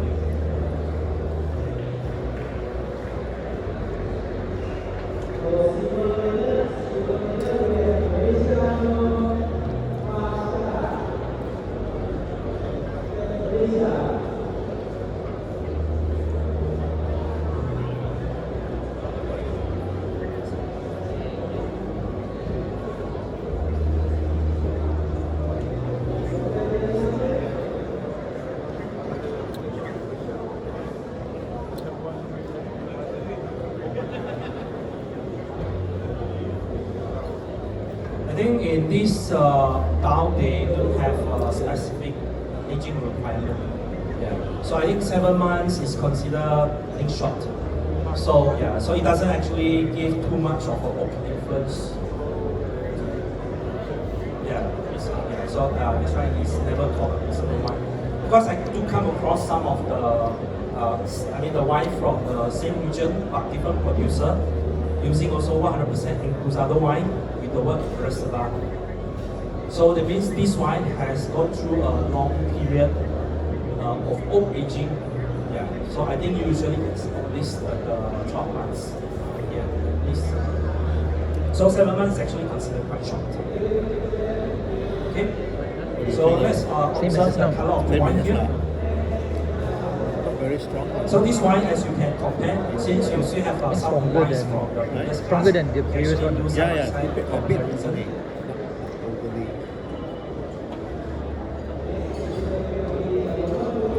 Okay, so this wine is slightly darker than the darker color, so than the wine before, and it's actually a medium yellow with a straw hue, right? And this wine actually, we look at the tears, actually sometimes it's a little bit difficult, right? Not right away, then we can actually observe later, but let's go to the nose. So the nose actually, I would say, is quite delicate, it's quite shy. You do not actually get a lot of aroma yet. Because one thing I want to highlight is that this wine is a wine that actually can last for decades. Sometimes it even tastes better on the following day, right? It needs some time, to slowly open up a wine that needs a lot of patience. But once it's opened up, when you smell the wine, it gives you bursts of yellow strong fruits, okay, like peach, nectarine, and on the aroma. Actually, you still get a lot of fresh lemon, lime. And of course, there's a little bit more than the fruits. Can anyone mention something that is actually not fruits or floral? What do you get? Because as I mentioned, this one has gone through oak aging for 7 months. So what does the oak actually influence on the wines? Some spice. Right? So in this case, I would say like vanilla. Do you feel any vanilla notes on the nose? Okay, so we actually give a little bit of sweet spice like vanilla to the wine.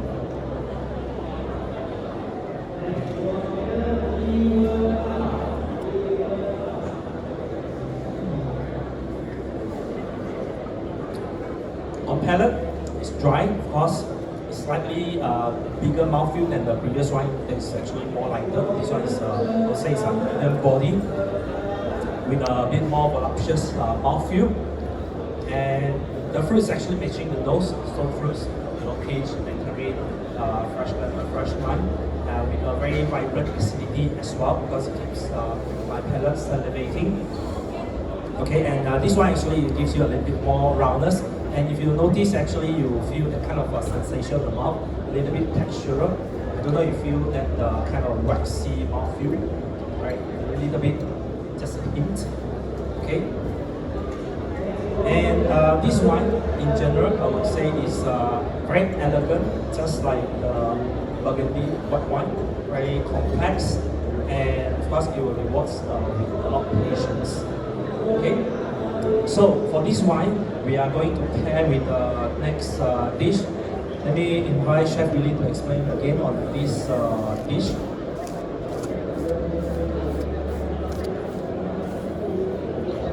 Okay, this actually we call as a Thai tea.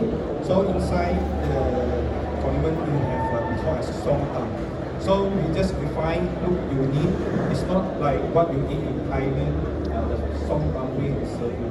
So on top the Thai tea cup, we have a green color we call as the better leaf. We deep fry, just give you a little bit of the fragrance and umami inside the Thai tea. Please enjoy.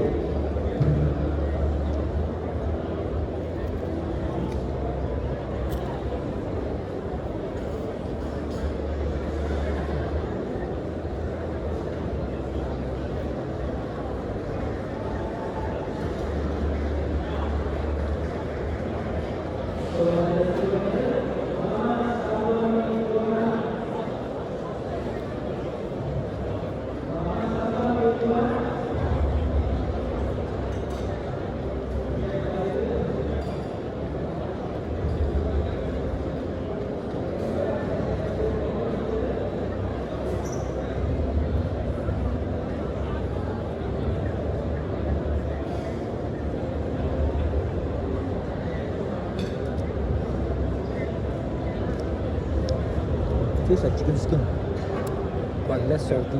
Yes.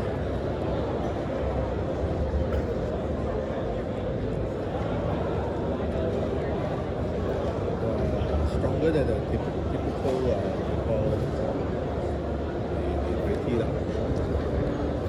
maybe So how's the pairing, everyone? Is it good? Okay, so the pairing concept here, as you can see on the screen, this is about the texture and complexity. This one? That one, the food was a heavy taste. This one is lighter, so it balances it.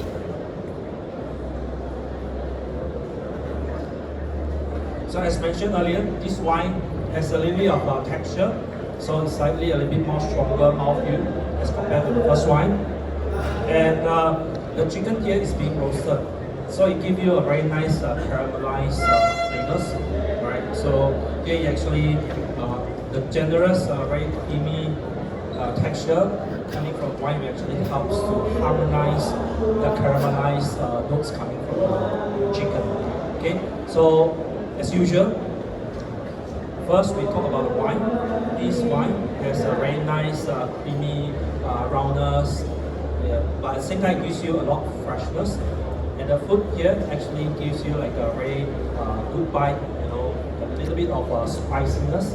So the creamy texture coming from the wine will help to round up your palate, and of course the vibrant, lively acidity actually helps to clean your palate at the same time. Okay, so far so good. Luckily, we are short of time. If not, probably I'll ask if you want to do work or if you want to do a bit of homework. Okay. So since the last bite is already served, let's move on to the next wine. So finally now we are coming to the red wine. So this is a very noble Vigneault Terroir blend red wine. And refrete, all this coming from a very old wines of 60 years old. Okay, so this wine actually is fermented in a stainless steel tank with the indigenous yeast with controlled temperature. Okay, and of course it went through traditional food training, And after that, it's being aged in the used oak barrels for 18 months. So 18 months is considered a very long period of aging. So probably in some places, you can call this as a reservoir. Okay? So let's taste the wine together.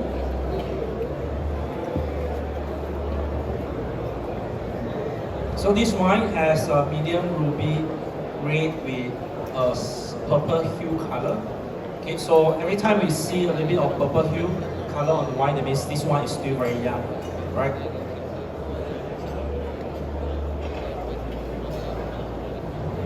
On the nose, it has very fresh black fruits with grapefruit, so you get a lot of like violets as well. Black fruits here can actually describe like a blackberry, black currant, black cherry, right? Red fruits like red currant. And of course, a touch of sweet spice, because this wine has gone through oak aging. So sweet spice here, I can actually get like a vanilla, clove, a touch of cinnamon as well.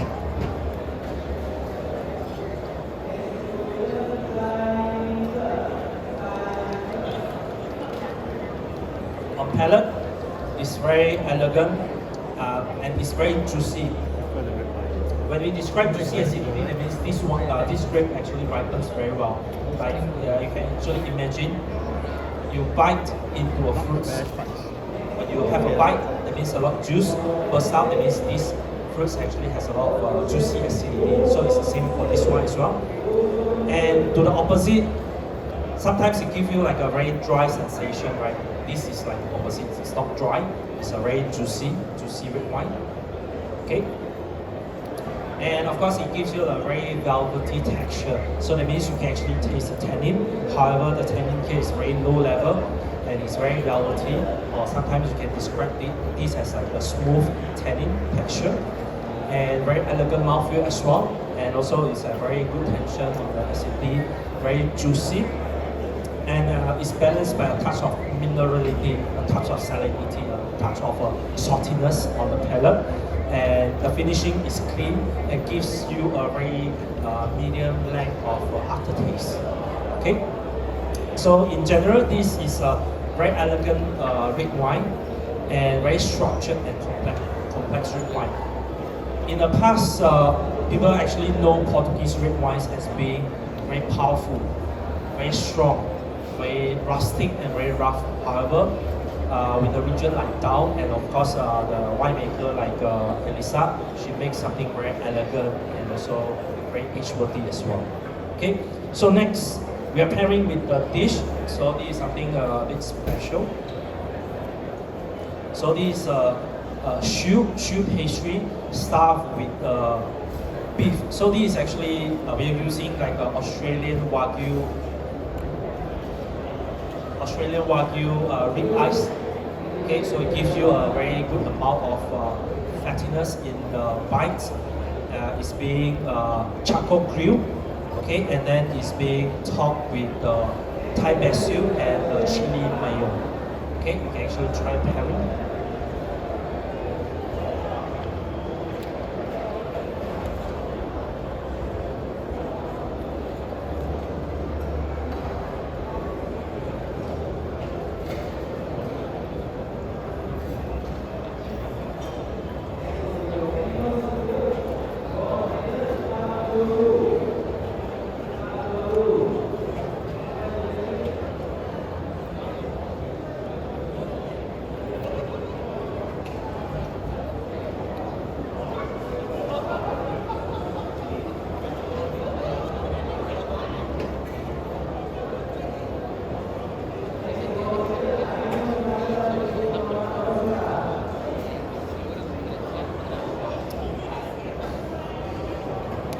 So the pairing concept here is about the spice, as you can definitely feel the chili heat. And of course, this is using the rib eye, so it gives you a good amount of fats, and the wine is actually a very structured rib. So the pairing concept here, so it's a harmonize of flavors. The harmonies of flavors between the spice and also the richness, as you can actually feel the very nice umaminess, coming from the charcoal grilled beef. And for the puff pastry itself, it's actually a little bit like a crunchy texture, a touch of sweetness. to balance with the heat coming from the chili mayo.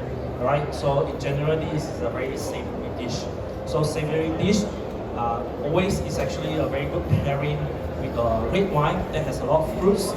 But at the same time, it has to be like a little bit more velvety, a bit more silky texture.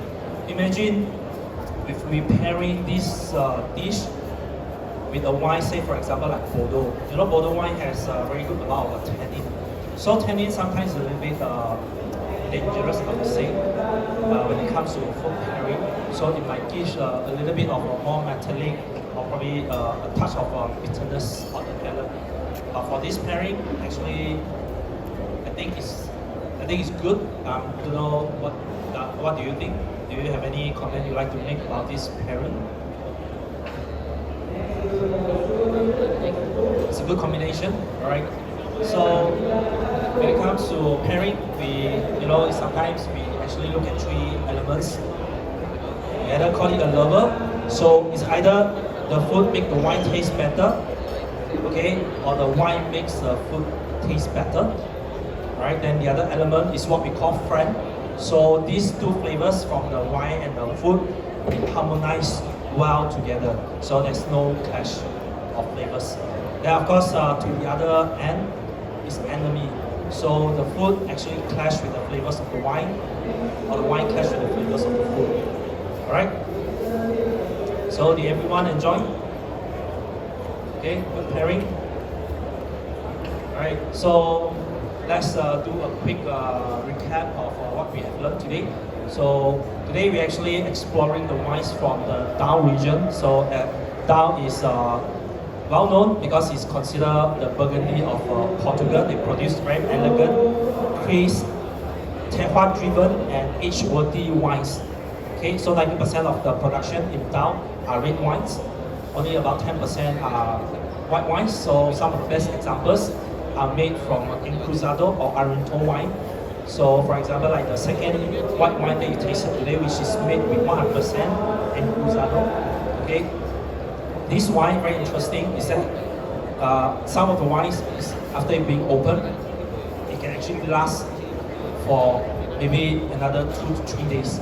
We actually did the experiment before with Mr. Lee.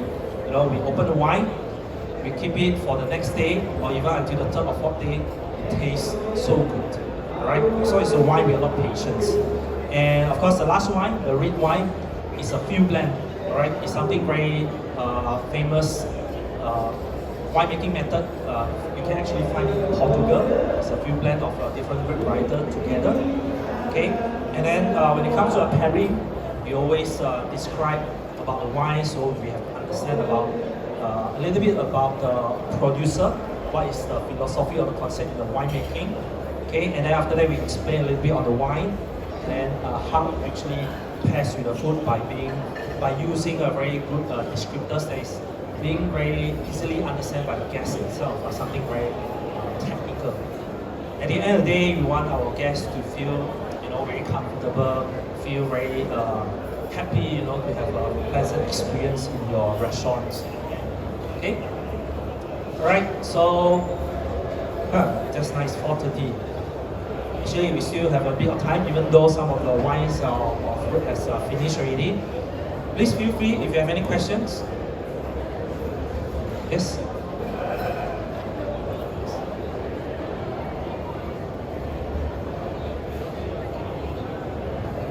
Yes, correct. So this wine, I think is it vegan friendly? No, I think it's not being certified, but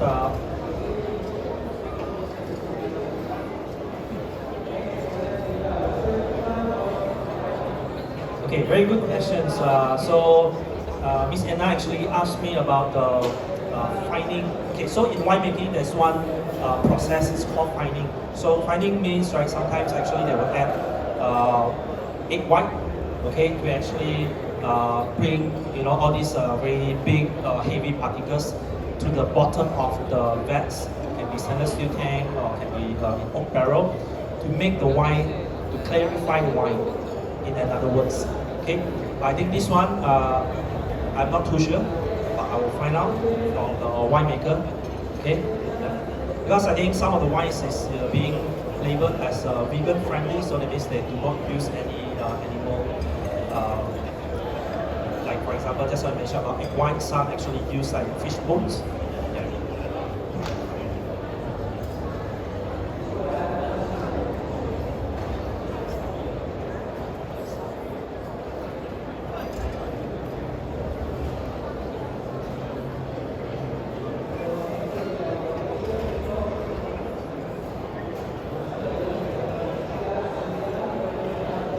Okay, very good question also. Alright, so what's the difference between sustainability wine? I mean, wines that is made with sustainability and natural wine. I think first of all, to be called a natural wine, it is sustainable. They use sustainable farming, so they do not actually interfere too much within the vineyards. So in overall, there needs to be a very good ecosystem. For example, you can see this producer here, there is a very perfect example of sustainable farming because they actually raise sheep in the farm, right? So everything coexists. And I heard they also have some bees in the farm, helps to pollinate all the flowers. Yeah. So I think to be natural or organic farming, everything I think can be considered as sustainable farming. But not all sustainable farming can be called as natural one. Yes, right. No pesticides, no fertilizers, everything is being made in a natural way.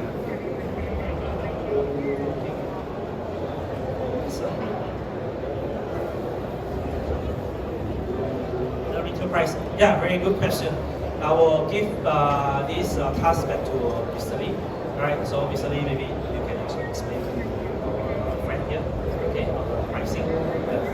But what I can share with you is that, right, the first wine is, I would say, is an entry level. Entry level, is something you can actually enjoy daily. Second white wine is a little bit more premium. Yeah, it's a wine that actually can last.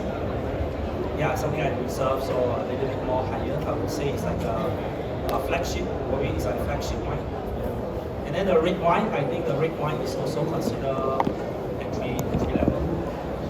Middle range, yeah, middle range. Yeah. It still has a higher range of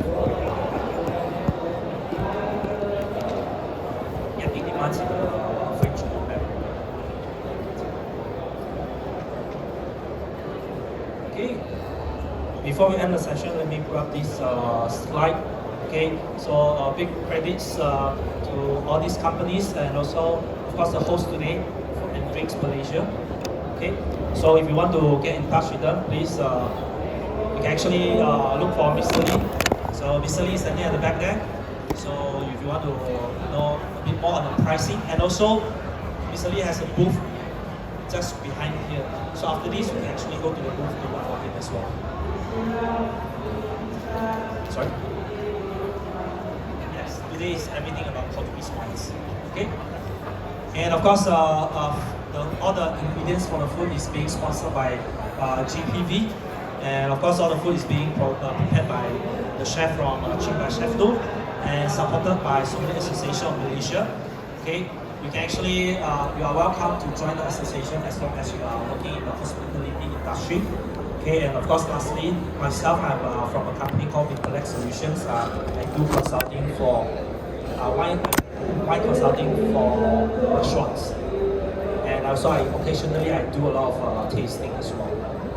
Okay, ladies and gentlemen, thank you for your time here. It's been a pleasure to share my knowledge with you today.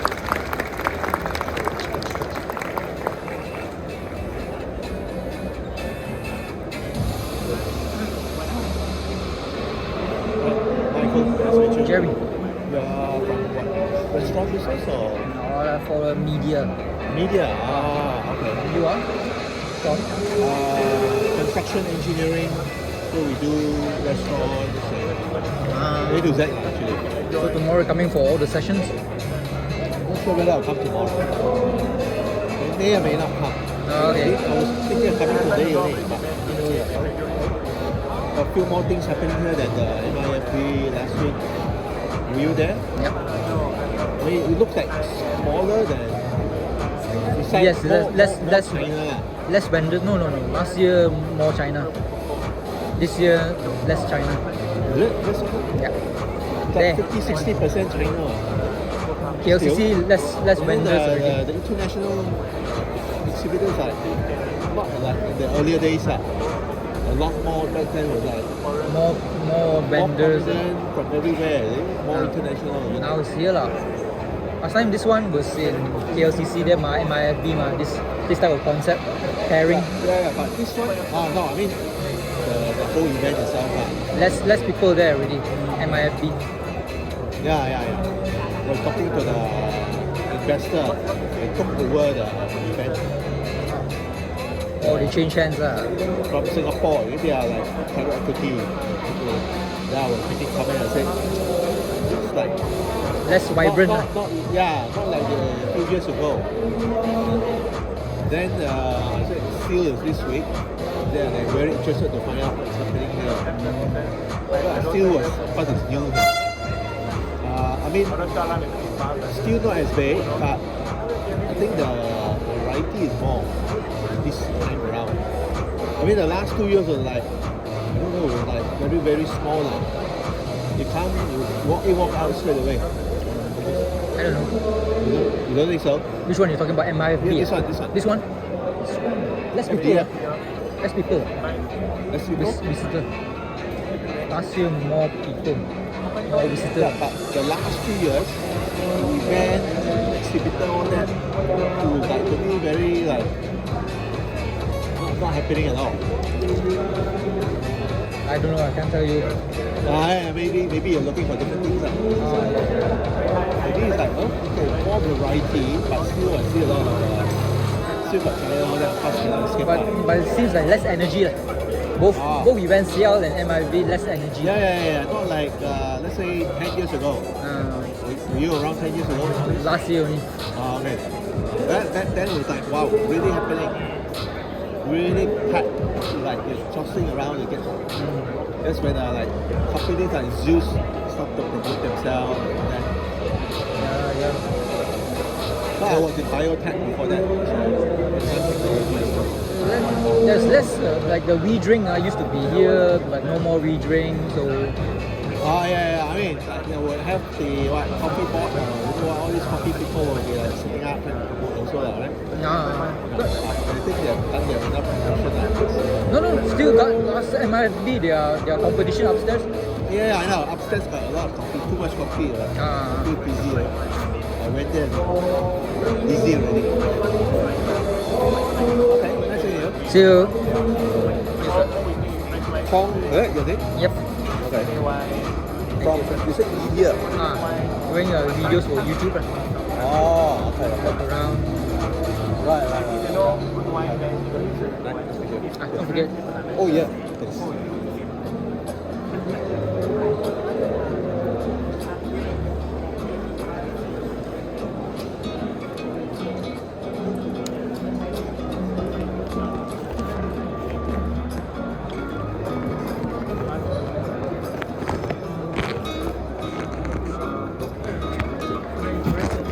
Okay, time to go back home. It's 4:40 now. Sayonara.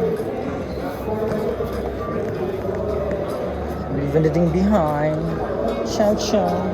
Thank you very much.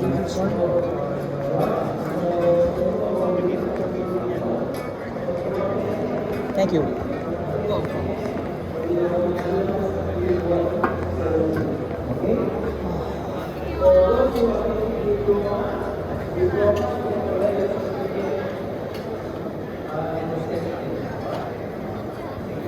Oh, Lotus workers.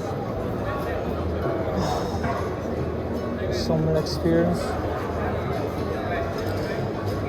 Is there less people? Come. Hello.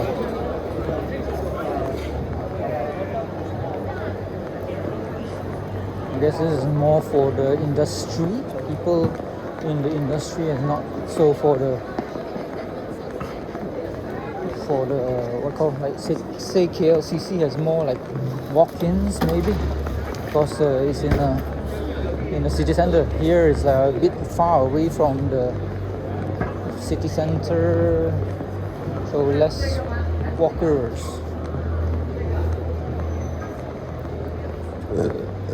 Excuse me. That's it for first day. Hopefully there is another day. Go to the toilet, have a smoke, and ciao ciao. Maybe take about 30-40 minutes to get back home.